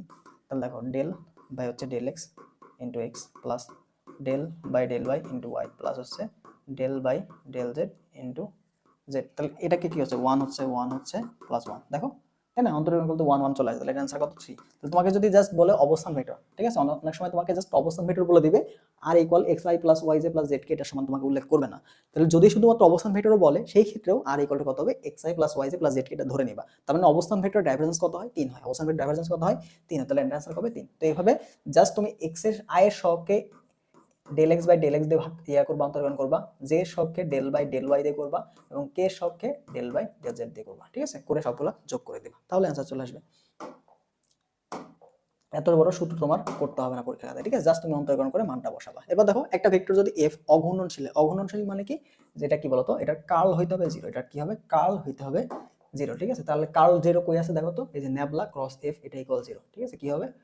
কার্ল হবে 0, কার্ল হবে 0 যদি অঘূর্ণনশীল হয়, অঘূর্ণনশীল হয় তাহলে এটা কি থাকবে বলতো? সংরক্ষিত থাকবে, কি থাকবে? সংরক্ষিত থাকবে, কি থাকবে? সংরক্ষিত থাকবে, ঠিক আছে, অঘূর্ণনশীল এবং সংরক্ষণশীল। এরপর একটা খুবই মজার একটা প্রশ্ন তোমাকে বলছে, এই প্রশ্ন অনেকে ভুল করে চলে আসে। দেখো উপরে জাস্ট কি বলছে, পি ও কিউ দুইটা ভেক্টর, তাহলে দুইটা ভেক্টরের মধ্যবর্তী কোণ তোমাকে বিটা দেওয়া আছে, ঠিক আছে, দুইটা ভেক্টরের মধ্যবর্তী কোণ দেওয়া আছে, বিটা দেওয়া আছে। এবার বলছে উপরে পি ডট কিউ আর নিচে পি ক্রস কিউ, তাহলে পি ডট কিউ এর মান আর নিচে পি ক্রস কিউ এর মান, তাহলে উপরে দেখো পি ডট কিউ, নিচে হবে কি পি cos কিউ এর মান। পি ডট কিউ মানে কি আমরা লিখতে পারি পি কিউ cos থিটা না, এখানে থিটা কত আছে? বিটা। আর এখানে কি বলতো? পি কিউ sin থিটা হয়, পি কিউ sin বিটা। দেখো এটা কিন্তু মান দেওয়া আছে, যদি জাস্ট পি cos কিউ বলতো, যদি পি cos কিউ বলতো তাহলে কি হতো? পি cos কিউ সমান মানে ইটা এ বি sin থিটা। কেন? কারণ আমাদের ক্রস গুণন কি বলতো? দিক আছে, এটা একটা কি বলতো? একক ভেক্টর। এটা হচ্ছে একক ভেক্টর, পি ও কিউ এর লম্ব দিকে একক ভেক্টর হচ্ছে ইটা। যদি তোমাকে জাস্ট মান বলে যে মডুলাস দেওয়া আছে, সেক্ষেত্রে তুমি just P Q sin beta লিখতে পারো। দেখো পি কিউ কাটা, তাহলে পি কিউ কাটা গেল, cos বাই sin মানে কি? এখানে cot না, তাহলে যে cot বিটা, এটা হচ্ছে উত্তর, যেটা দেওয়া আছে সি নাম্বারে। তো ইজিলি আমরা এগুলো সলভ করতে পারি। এখান থেকে একটা প্রশ্ন তোমাকে দেয়, সেটা হচ্ছে tan থিটা, হ্যাঁ, যে tan থিটা এর সমান তুমি লিখতে পারো যে ভেক্টর গুণ ডিভাইড বাই হচ্ছে স্কেলার গুণনের মান, স্কেলার গুণ। এভাবে তোমাকে অনেক সময় মান দেওয়া থাকে, বলবে যে ভেক্টর গুণের মান এত হলে, স্কেলার গুণের এত মান হলে মধ্যবর্তী কোণটা কত, তখন তুমি tan theta equal to vector গুণ ডিভাইড বাই স্কেলার গুণ, এটা সমান বের করে ফেলতে পারবা। পরবর্তীতে দেখো এখানে আবার মধ্যবর্তী কোণ আমার দেওয়া আছে, তো এটা আমরা কিছু আগে সলভ করলাম, এটা আমরা সলভ করছি। দেখো এই যে i প্লাস জে, তারপর নিচে উপরে যাবে 1, নিচে যাবে হচ্ছে √2, তাহলে তোমার cos ইনভার্স 1/√2 মানে কত হবে 45 ডিগ্রি।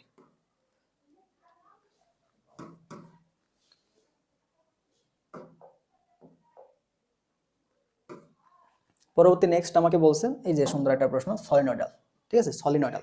তো আমরা দেখলাম না সলিনয়েডাল কখন হবে, যখন ডাইভারজেন্সের মানটা 0 হবে, যখন ডাইভারজেন্স এটা সমান কি হবে 0 হবে, তখন আমরা এটা কি বলবো সলিনয়েডাল, ঠিক আছে, সলিনয়েডাল। তাহলে আমরা কি দেখলাম ডাইভারজেন্স কিভাবে বের করব, জাস্ট i এর যে সহগটা আছে এটাকে x এর সাপেক্ষে অন্তরীকরণ করে দিব, জাস্ট দেখো x যেখানে আছে ওখানেই পরিবর্তন।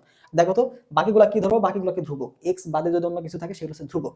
দেখো তো এই যে এই পদটাতে আমরা কি করব, তাহলে এখানে নেবলা ডট আর এটা সমান আমরা কি করব বলতো del by del x into x plus Z cube plus del by del y into my plus হচ্ছে x square plus del by del z into z minus x। দেখো এখানে কি হচ্ছে, এখানে আমরা শুধুমাত্র x টা দেখব, যে এখানে x আছে ওখানে অন্তরীকরণ, দেখো তো এখানে x আছে, এখানে খালি অন্তরীকরণ করব, এখানে কি x আছে না, তাহলে এটাকে আমাদের কনস্ট্যান্ট কে অন্তরীকরণ করলে কি থাকে 0 হয়, কনস্ট্যান্ট কে অন্তরীকরণ করলে 0 হয়, ঠিক আছে। তাহলে পার্শিয়ালে কি যেটাকে তুমি ধরছো যার সাপেক্ষে করতেছো শুধুমাত্র ওইটাকেই চেঞ্জ করবা। তাহলে দেখো এখানে আমাদের যে x এর অন্তরীকরণ করে কি পাবো, এখানে 1 পাবো, আর এখানে z কিউব কে করলে কি হচ্ছে 0 চলে আসছে, যেহেতু এটার মধ্যে x নাই। হ্যাঁ, এরপরে দেখো এখানে y, তো y এর সাপেক্ষে কি আছে my আছে না, তাহলে y কে অন্তরীকরণ করলে পাবো 1 পাবো, তার সাথে m গুণ, তার মানে শুধুমাত্র এখানে m থাকতেছে। এরপর দেখো এক্স স্কোয়ার, এখানে কি আছে y না, তাহলে এক্স স্কোয়ার হবে হবে না, তাহলে এখানে কি 0 হয়ে যাচ্ছে, এটা কনস্ট্যান্ট। এক্স স্কোয়ারকে আমরা কি কনস্ট্যান্ট, যে যার সাপেক্ষে করবো শুধু ওই চলকটা থাকতেই হবে, না থাকলে এটা কনস্ট্যান্ট। এবার দেখো জেড, তাহলে এখানে জেড কে অন্তরীকরণ করলে কি পাচ্ছ, এখানে 1 পাচ্ছ, বাকি দেখো এক্স এটার মধ্যে কি জেড আছে না, তাহলে এটা কনস্ট্যান্ট কে অন্তরীকরণ করলে 0 চলে আসে। তাহলে দেখো এটা মান কত পাচ্ছি আমরা, এটার মান আমরা পাচ্ছি হচ্ছে, তাহলে দেখো এটার মান আমরা কত পাচ্ছি, তাহলে দেখো 1 প্লাস 1 মানে 2, 2 প্লাস m, ঠিক আছে। তাহলে আমাদের সংজ্ঞা অনুযায়ী কি বলছে, সলিনয়েডাল যেহেতু বলছে মানে কি 2 প্লাস m, এটার মানটা কত, এটার মান হবে 0, তাহলে তবে m এর মানটা কত, m এর মানটা হবে -2। তাহলে এটা হচ্ছে আমাদের কাঙ্ক্ষিত উত্তর, যেটা দেওয়া আছে 3 নম্বরে, ঠিক আছে। তো এটা কিন্তু খুবই ইম্পর্টেন্ট একটা প্রশ্ন ছিল, খুবই ভালো একটা কনসেপ্ট। তাহলে দেখো সলিনয়েডাল যদি হয় তাহলে কি হবে, ডাইভারজেন্সের মানটা কত হবে 0 হবে, ঠিক আছে। তো আমরা ডাইভারজেন্সটা কি করব, i এর সহগকে x এর সাপেক্ষে অন্তরীকরণ, তারপর যে শককে y এর সাপেক্ষে পার্শিয়াল ডেরিভেটিভ, এরপরে z শককে যে k শককে আমরা z এর সাপেক্ষে অন্তরীকরণ করে দেব, ব্যাস মানগুলো বসাই দিয়ে যে মানটা পাইলাম এটা সমান কত হবে, এটা সমান 0 হবে। কেন, কারণ এটা কি বলছে আমাদের সলিনয়েডাল বলছে, ঠিক আছে। আচ্ছা, তো নেক্সট কোশ্চেন চলে যাই আমরা। তো পরবর্তী যে কোশ্চেন তোমাকে বলছে, এখানে আমাদের দেখো ডাইভারজেন্স থেকে আসছে প্রশ্ন, অন্য একটা শিফটে আসার প্রশ্ন। তো এখানে তোমাকে ডাইভারজেন্সটা বের করতে হচ্ছে, বি ভেক্টর দেওয়া আছে, তো এখানে আমরা ইজিলি করতে পারবো। দেখো x স্কয়ার y i, এখানে কিন্তু বলছে একটা বিন্দুতে বের করো, একটা বিন্দু 1 1 0, তাহলে আগে তাহলে এই ধরনের প্রশ্ন আমরা আগে ডাইভারজেন্সটা বের করব, তারপরে বিন্দুটা বসাবো। এটা কি হবে বলতো, এটা হবে x এর মান, এটা y এর মান, এটা হচ্ছে z এর মান, ঠিক আছে। তাহলে আমাদের প্রথম কাজ কি বলতো, ডাইভারজেন্সটা বের করা। তাহলে নেবলা ডট হচ্ছে b, তাহলে প্রথম কাজ করো তো এই যে এটাকে অন্তরীকরণ করব x এর সাপেক্ষে, তাহলে ডেল বাই হচ্ছে del x square y plus del by del y into y square z, ঠিক আছে, প্লাস হচ্ছে del by del z z square x, ঠিক আছে। তাহলে দেখো প্রথম পদে কি আমরা x পাচ্ছি, x পাচ্ছি, তাহলে x টাকে শুধু অন্তরীকরণ করব, তাহলে x স্কয়ার কে অন্তরীকরণ কি পাওয়া যাবে 2x পাওয়া যাবে, y যা আছে এটা কনস্ট্যান্ট, যেমন আমরা 5x, এই যে 5x স্কয়ার এটাকে অন্তরীকরণ হলে কি করি 5 কে অন্তরীকরণ করি না, তাহলে 5 দুগুণে 10 হয়ে যায়, যে 10x এভাবে করি, তাই না। তো এটা এরকমই, y টাকে জাস্ট কনস্ট্যান্ট ধরে নিছি, এটা কোনো কিছু চেঞ্জ হবে না।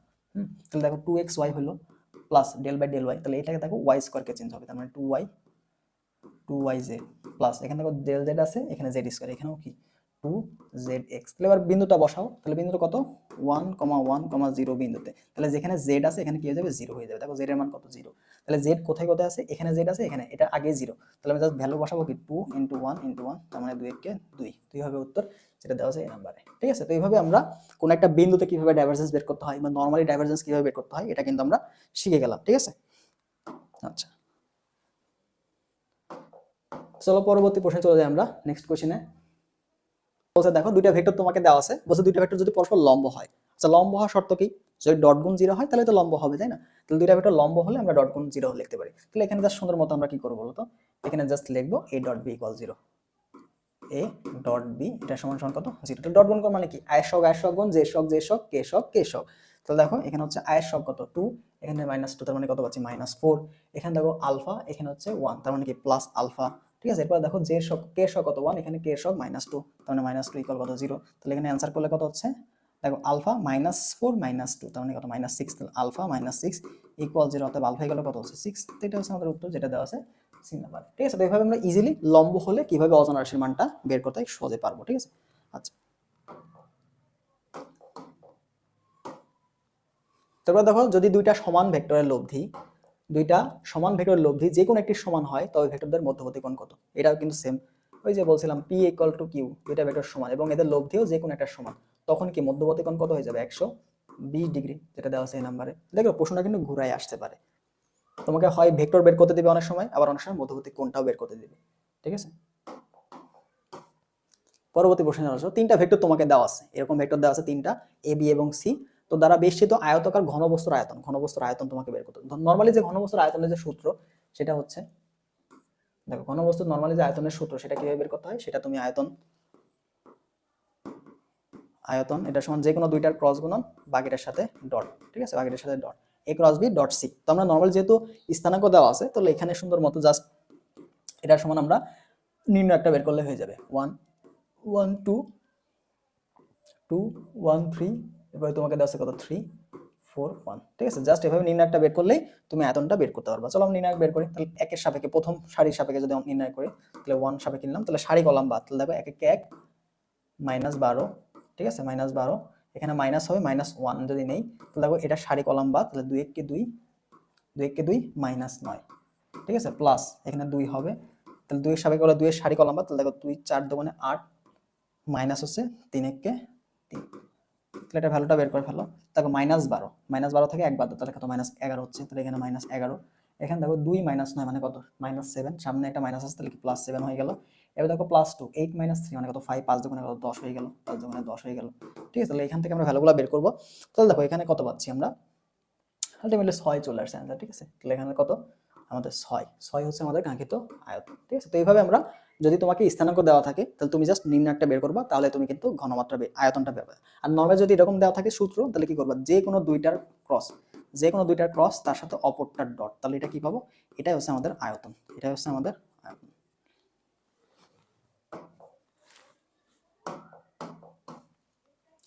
এরপরে দেখো a + b + c = 0, এটা আমরা বলছি কিন্তু যে একটা ত্রিভুজের 3 বাহু বরাবর যদি সমান মানের ভেক্টর থাকে, একই দিকে ক্রিয়া করে, তাহলে সেটা কি হবে বলতো, তাদের লব্ধি কত হবে 0 হবে। তাহলে এটা অ্যানসার কত হচ্ছে, আমরা দেখছিলাম এই যে a যাচ্ছে b যাচ্ছে, কি হবে চিত্রটা কেমন হবে বলতো, এরকম না, এই যে এটা যাচ্ছে এদিকে, এই যাবে এদিকে, এই যাবে এদিকে, একই ক্রমে যদি ঘুরে, তাহলে আমরা বলতে পারি যে b + c = কত 0। পরবর্তী প্রশ্ন চলে যায়, এখানে আমাদের নেক্সট কোশ্চেন কি আসে দেখি, চলো। নেক্সট কোশ্চেন তোমাকে বলছে খুবই গুরুত্বপূর্ণ একটা সহজ একটা প্রশ্ন। দেখো যদি কোনো বস্তু, এখানে বলছে দেখো যদি কোনো বস্তু এক্স এর দিকে, আচ্ছা আমাদের যদি আয়ত স্থানাঙ্ক ব্যবস্থা দেখি, তাহলে এটা হচ্ছে আমার তিনটা স্থানাঙ্ক, এটা হচ্ছে এক্স অক্ষ, এটা হচ্ছে ওয়াই অক্ষ এবং এটা হচ্ছে জেড অক্ষ। তাহলে এক্স অক্ষ বরাবর কে কাজ করবে, তবে এক্স অক্ষ বরাবর আই ভেক্টর, ওয়াই অক্ষ বরাবর জে ভেক্টর এবং জেড অক্ষ বরাবর কে ভেক্টর। তো তোমাকে যদি বললাম এক্স এর দিকে 5 মিটার গেল, এক্স এর দিকে 5 মিটার গেল, তাহলে যে 5 মিটার এটা কি বলতো, এটা হচ্ছে মান, তাহলে এক্স এর দিকে গেছে, তার একটা দিক লাগবে না, তাহলে এটার ভেক্টর ফর্ম কত হবে বলতো, এটার ভেক্টর ফর্ম যদি আর দ্বারা প্রকাশ করি, তাহলে 5 হচ্ছে এর মান, দিকটা কোন দিকে, এক্স বরাবর না, তাহলে এক্স জন্য কি হবে, এখানে এক্স এর জন্য হবে আই, এক্স এর জন্য হবে আই, বা তুমি 5i দ্বারা কি বুঝবা, যে এটা এক্স অক্ষের দিকে গেছে। ঠিক আছে, আবার তোমাকে যদি বল যে এক্স ওয়াই তল, এটা কি হয়ে গেল, তল হয়ে গেল না, এটা হয়ে গেল তল হয়ে গেল, তাহলে এক্স ওয়াই তলে যদি বলে, তাহলে এক্স এর জন্য কি আই পাবো, যে ওয়াই এর জন্য কি পাবো, জে পাবো, তাহলে এক্স ওয়াই তলে যদি হয়তো, তাহলে কি হতে বলতো, এ আই প্লাস হচ্ছে বি জে, এরকম ফর্মে আসতো। ঠিক আছে, তাহলে তলটা কিন্তু ইম্পর্টেন্ট। তো তোমাকে যদি বলি যে এক্স ওয়াই জেড তল, তাহলে কি হবে বলতো, এখানে হবে এ আই প্লাস হচ্ছে বি জে প্লাস হচ্ছে সি জে। আবার যদি তোমাকে বলি ওয়াই জেড বলি, তাহলে ওয়াই জেড তল বলে কি, ওয়াই এর জন্য কি থাকবে বলতো, ওয়াই এর জন্য থাকবে এখানে জে, আর জেড এর জন্য থাকবে কে, তাহলে ওয়াই এর জন্য এখানে পাচ্ছি বলতো এখানে বি জে প্লাস হচ্ছে সি কে। এটা কিন্তু গুরুত্বপূর্ণ। হ্যাঁ, এরকম প্রশ্ন কিন্তু তোমাকে দিবে, এরকম অনেক সময় থাকে যে বললো যে এ এটা সমান সমান 3i প্লাস হচ্ছে 2j প্লাস হচ্ছে কে, তোমাকে বললো যে এক্স ওয়াই তলে এর দৈর্ঘ্য, এক্স ওয়াই তলে এর দৈর্ঘ্য কত, তাহলে এক্স ওয়াই তল বলছে, তাহলে এক্স এর জন্য কি নিব, আই নিব, ওয়াই এর জন্য জে নিব, তাহলে আই এবং জে এর যে পার্টটা আছে এটা নিব জাস্ট। তাহলে এক্স ওয়াই তলে যে ভেক্টরটা পাচ্ছি সেটা কত, এই যে 3i প্লাস হচ্ছে 2j। তাহলে এটার মান যদি তোমাকে বের করতে বলে, তখন তুমি যে মানটা বের করো 3 স্কয়ার প্লাস 2 স্কয়ার। ঠিক আছে, আমার এখানে যে প্রশ্নটা বলছে সেটা হচ্ছে বলতো এক্স এর দিকে 4 মিটার এবং ওয়াই দিকে 2 মিটার, তাহলে এক্স ওয়াই তল বরাবর হচ্ছে, তাহলে টোটাল ভেক্টর ফর্মটা কত হচ্ছে, দেখো ভেক্টর ফর্মটা কত হচ্ছে, এক্স বরাবর গেছে 4, তাহলে 4 লিখলাম মান, দিকের জন্য কি লিখবো, এই যে আই, এক্স এর জন্য কি আই প্লাস ওয়াই এর দিকে গেছে 2, তাহলে 2 হচ্ছে মান, ওয়াই বরাবর কোন ভেক্টর, জে ভেক্টর, তাহলে ওই যে 2j। ঠিক আছে, আশা করি এটা বুঝছো। তাহলে এটা হচ্ছে ভি ভেক্টর। যদি মান বের করতে বলতো তাহলে মান কত হবে, ভেক্টরের মান কত হবে, মান মান হচ্ছে √4 স্কয়ার প্লাস 2 স্কয়ার, তার মানে দেখো 16 আর 4 20, তাহলে এই যে 20 হইতে উত্তর। ঠিক আছে, অথবা 2√5। তো এইভাবে তোমার কিন্তু প্রশ্ন ঘুরায় পেঁচায় দিতে পারে। যদি ভেক্টর ফর্ম বলতো তাহলে x এর দিকে কতটুকু গেছে 4, তাহলে 4i প্লাস x y মিলে গেছে, তাহলে x y তল তাহলে দুইটা যোগফল, তাহলে 2y বরাবর তাহলে কি 2c। ঠিক আছে, তাহলে এখান থেকে v equal to 2y plus 4i plus 2j। তো এইভাবে আমাদের এই প্রশ্নগুলো আমাদের সলভ করতে হয় যদি এরকম দেওয়া থাকে, ভেক্টর ফর্মে কনভার্ট করা। এরপর দেখো তোমাকে বলছে নিচের কোনটি y অক্ষের উপরে লম্ব হবে, y অক্ষের উপরে লম্ব। তাহলে এখানে আমাদের দেখো আয়ত একক ভেক্টরগুলো লাগবে। তো আমরা জানি কি প্রত্যেকটা অক্ষ প্রত্যেকটার উপরে লম্ব, প্রত্যেকটার উপরে লম্ব। দেখো x এর উপরে y লম্ব, y এর উপরে z লম্ব, z এর উপরে x লম্ব। ঠিক আছে, তাহলে তোমাকে যদি আমি বলি যে x y এর উপরে লম্ব, x y এর উপরে কে লম্ব বলতো, x y এর উপরে লম্ব, তাহলে x y বাদে যে আছে কি z না, তাহলে x y এর উপর লম্ব কি হবে বলতো, z হবে। সেম ভাবে তোমাকে যদি বলি আমি যে y z, এই y z এর উপর লম্ব কি হবে বলতো, x। সেম ভাবে আমি তোমাকে যদি বলি x z তলের উপরে লম্ব কি হবে, y। তো এইভাবে মাথায় রাখতে হবে। ঠিক আছে, তাহলে x y বরাবর ভেক্টর, সেম ভাবে x এর উপর লম্ব কি x y, x এর উপর লম্ব কি আছে y z, y এর উপর লম্ব কি হবে z x। তো এটা কিন্তু গুরুত্বপূর্ণ। ঠিক আছে, তাহলে তোমাকে y একক ভেক্টর বলছে, y অক্ষ, y অক্ষ মানে কি j, y অক্ষ মানে কি j ভেক্টর আছে। ঠিক আছে, তাহলে j বাদে যে আছে x এবং y। ঠিক আছে, x এবং y, তাহলে x y সরি j এর উপরে লম্ব কি হবে, j এর উপরে লম্ব shit। আচ্ছা যাই হোক, তাহলে আমাদের j এর উপরে লম্ব, j এর উপরে লম্ব কি হবে বলো তো,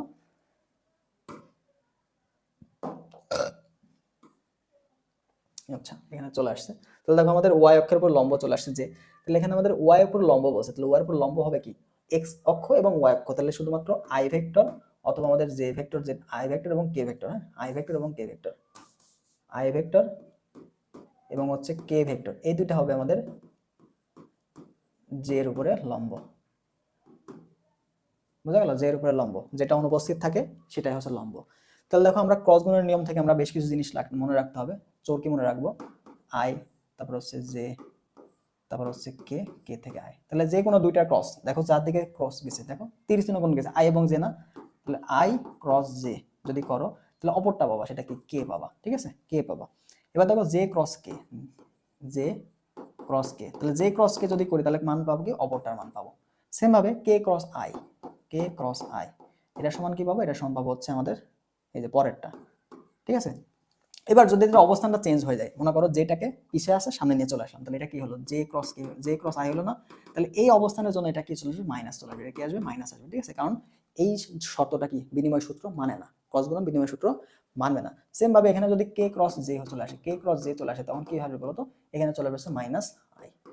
সেম ভাবে দেখো এখানে আই কে আর কে ক্রস আই আছে, তাহলে অবস্থান পরিবর্তন করে ফেললাম, আই ক্রস কে করলাম, তাহলে এখানে চলে আসবে মাইনাস জে। এটা গুরুত্বপূর্ণ।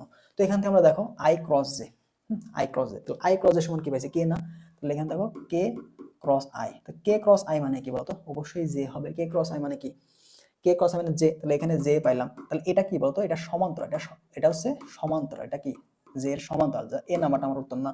এবার যদি বি নাম্বারে যাই, দেখো বি নাম্বারে যদি যাই, বি নাম্বারের ক্ষেত্রে I cross J, I cross J মানে কি, দেখো তো আই ক্রস জে মানে হচ্ছে কে, দেখো কে ক্রস কে, উভয় কি একই দিকে, তাহলে এটা আনসার 0 হয়ে যাবে। সি এর নাম্বার দেখো J cross I, J cross I মানে কি মাইনাস কে ক্রস জে, এর সমান তুমি কি লিখতে পারো, জে ক্রস কে লিখতে পারো। তাহলে জে ক্রস কে সমান সমান কি, আই পাইতাম না, আই। তো আমি কি বললাম যে আই এবং কে এটা কিন্তু ওয়াই অক্ষরের লম্ব, তাহলে অ্যানসারটা কিন্তু সি নাম্বার হয়, অ্যানসারটা সি নাম্বার হয়। পর আমি ডি নাম্বার যদি দেখে দেখো কে ক্রস জে, তাহলে কে ক্রস জে, দেখো জে ক্রস কে মানে আই, তাহলে এটা মানে কি মাইনাস আই হবে, ক্রস কে তার মানে এটা সমান কি বলতো, আই ক্রস কে না, এই যে I cross K, K cross I, তাহলে তুমি এটাকে লিখতে পারো কে ক্রস আই, যার মানে হচ্ছে জে। এটাও কি সমান্তরাল, এটা হচ্ছে সমান্তরাল। যদি সমান্তরাল বলতো তাহলে এ আর ডি উত্তর হতো, বাট আমাদের যদি লম্ব বলছে তাহলে কি সি নাম্বারটা কারেক্ট আনসার। ঠিক আছে, লম্ব কি হবে, যেটা দেওয়া থাকবে ওইটার পরবর্তী যা থাকবে সেটা লম্ব। যেমন তোমাকে যদি এখন বলে, এখানে বললো যে 3i প্লাস হচ্ছে 4j এর উপরে লম্ব, তাহলে এটা বাদে আই এবং জে আছে, কে এর যেটা পাবা সেটাই উত্তর। ঠিক আছে, এখানে তোমাকে 5k হতে পারে বা 3k হতে পারে, মানে মনে করো কনস্ট্যান্ট একটা, এই যে কে, এটাই হবে লম্ব, এটাই হবে লম্ব। তাহলে এখানে কে থাকলেই 3i প্লাস 4j এটার উপরে লম্ব হবে, এটা কিন্তু খুবই গুরুত্বপূর্ণ।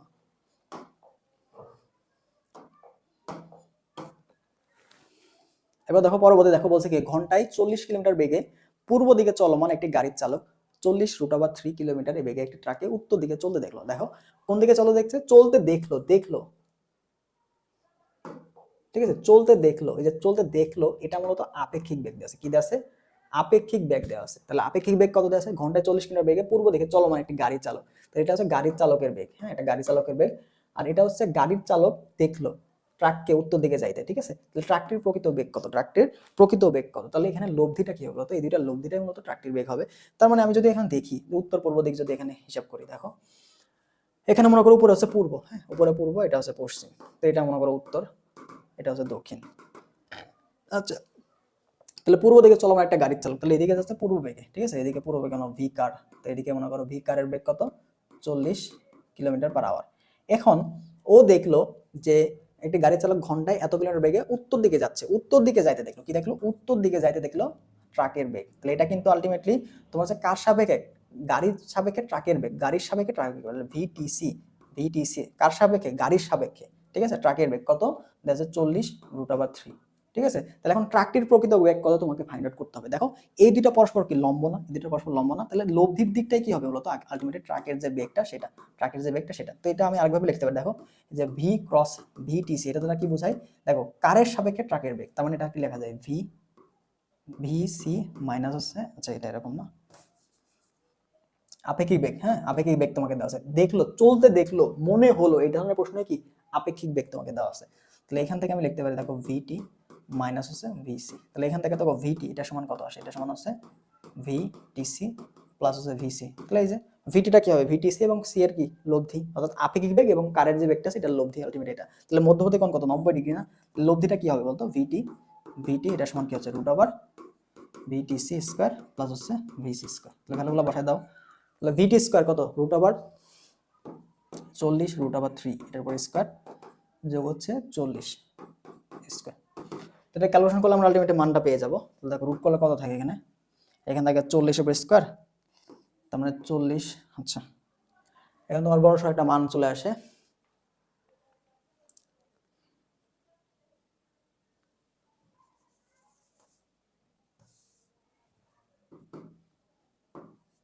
দেখো 4 4 16, ঠিক আছে, এখানে পাচ্ছি কত? 1600, তার সাথে 3 গুণ হচ্ছে। ঠিক আছে, তাহলে 3 16 কত? 48। ঠিক আছে, এবার দেখো আবার 40 আছে, তাহলে 4 4 16 আর 2টা 0 প্লাস হচ্ছে 1600।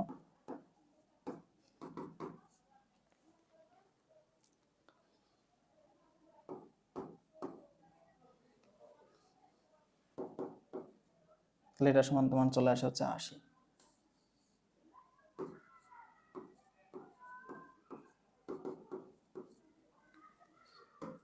ঠিক আছে, তো এইভাবে আমাদের আপেক্ষিক বেগ সংক্রান্ত প্রশ্ন কিন্তু চলে আসতে পারে। ঠিক আছে, তো তোমাকে যদি বলে যে উত্তর দিকে চলতে দেখলো, পূর্ব দিকে চলতে দেখলো, চলতে দেখলো, চলতে দেখলো মানে কি? এটা আপেক্ষিক বেগ তোমাকে দেওয়া আছে। ঠিক আছে, তো আপেক্ষিক বেগ থেকে তোমাকে এইভাবে সমীকরণ সমাধান করে লব্ধি বের করতে হবে, প্রকৃত মান। তো এটা কি আমাদের প্রকৃত মান, এটা হচ্ছে আমাদের প্রকৃত বেগ।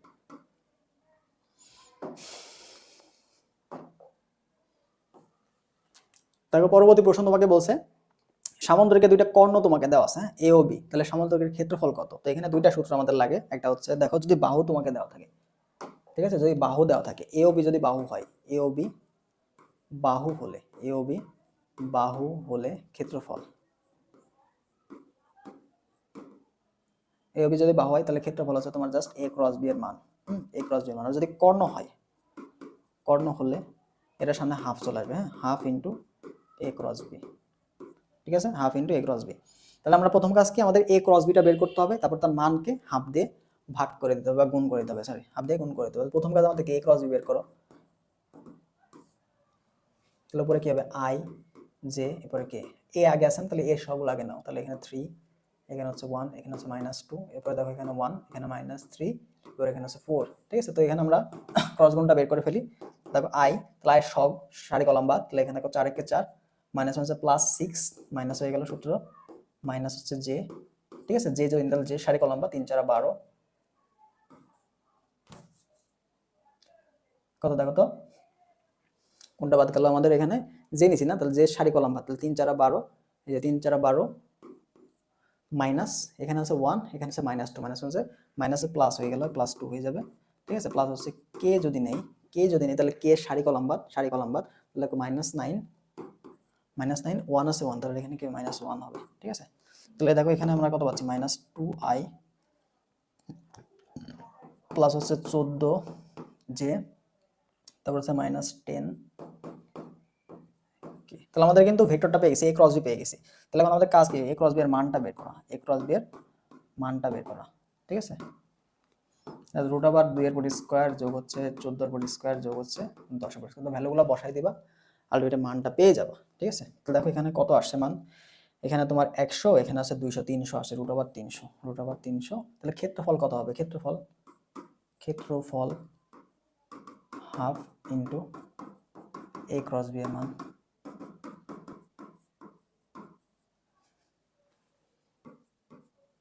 এইভাবে আমাদের ক্ষেত্রফলগুলা দিবে। ঠিক আছে, তো তোমাকে যদি কর্ণ দেয়, কি দেয়, কর্ণ দেয়, তাহলে a ক্রস b এর সামনে হাফ আসবে। আর যদি কর্ণ না হয়, যদি শুধু বাহু হইতো, বাহু হলে জাস্ট a ক্রস b বের করবা, তারপরে তার মানটা বের করবা, তাহলে তার ক্ষেত্রফল পেয়ে যাবে। ঠিক আছে, তো এইভাবেই আমাদের ক্ষেত্রফলটা বের করতে হবে।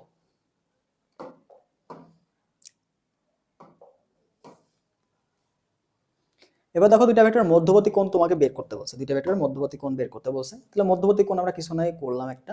তো এখানে আমরা কি দেখবো বলতো, এই যে cos θ = কত, a ডট b, নিচে হবে কি দুইটার মান, ঠিক আছে। তাহলে a ডট b বের করো, 18, এখানে 4 ডট গুণ করো, এটার মানটা 21, 22, 18 প্রশ্ন। ঠিক আছে,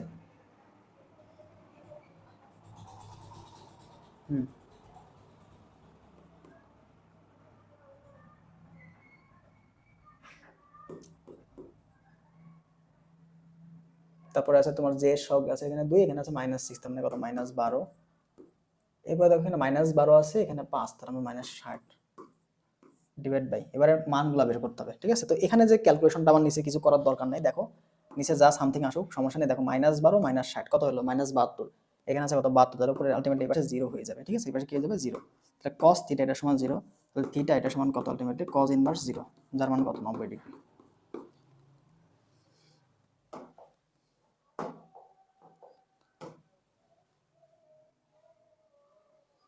এবার দেখো আমাদের পাইছে সমান্তরাল, দুইটা ভেক্টর যদি সমান্তরাল হয় তাহলে কি হবে। সমান্তরাল হলে তুমি জাস্ট আয়ের সব, এখানে আয়ের সব, এদের অনুপাত, তাহলে 2 বাই হচ্ছে -4, এটা ইকুয়াল, এখানে জের সবের অনুপাত ইকুয়াল হচ্ছে 3 ডিভাইড বাই -6, ইকুয়াল কত, কে এর সবের অনুপাত, তাহলে 1 বাই হচ্ছে -λ। ঠিক আছে, তাহলে এখান থেকে যে কোনো দুইটা তুমি নাও, তাহলে 2 বাই হচ্ছে -4 ইকুয়াল হচ্ছে 1 ডিভাইড বাই -λ। তাহলে এখান থেকে দেখো ভ্যালুগুলো বেশি বসাই দিতে পারো তুমি, হচ্ছে 1 বাই λ এটা সমান কত হচ্ছে 1/2, অতএব λ এটা সমান কত হচ্ছে 2।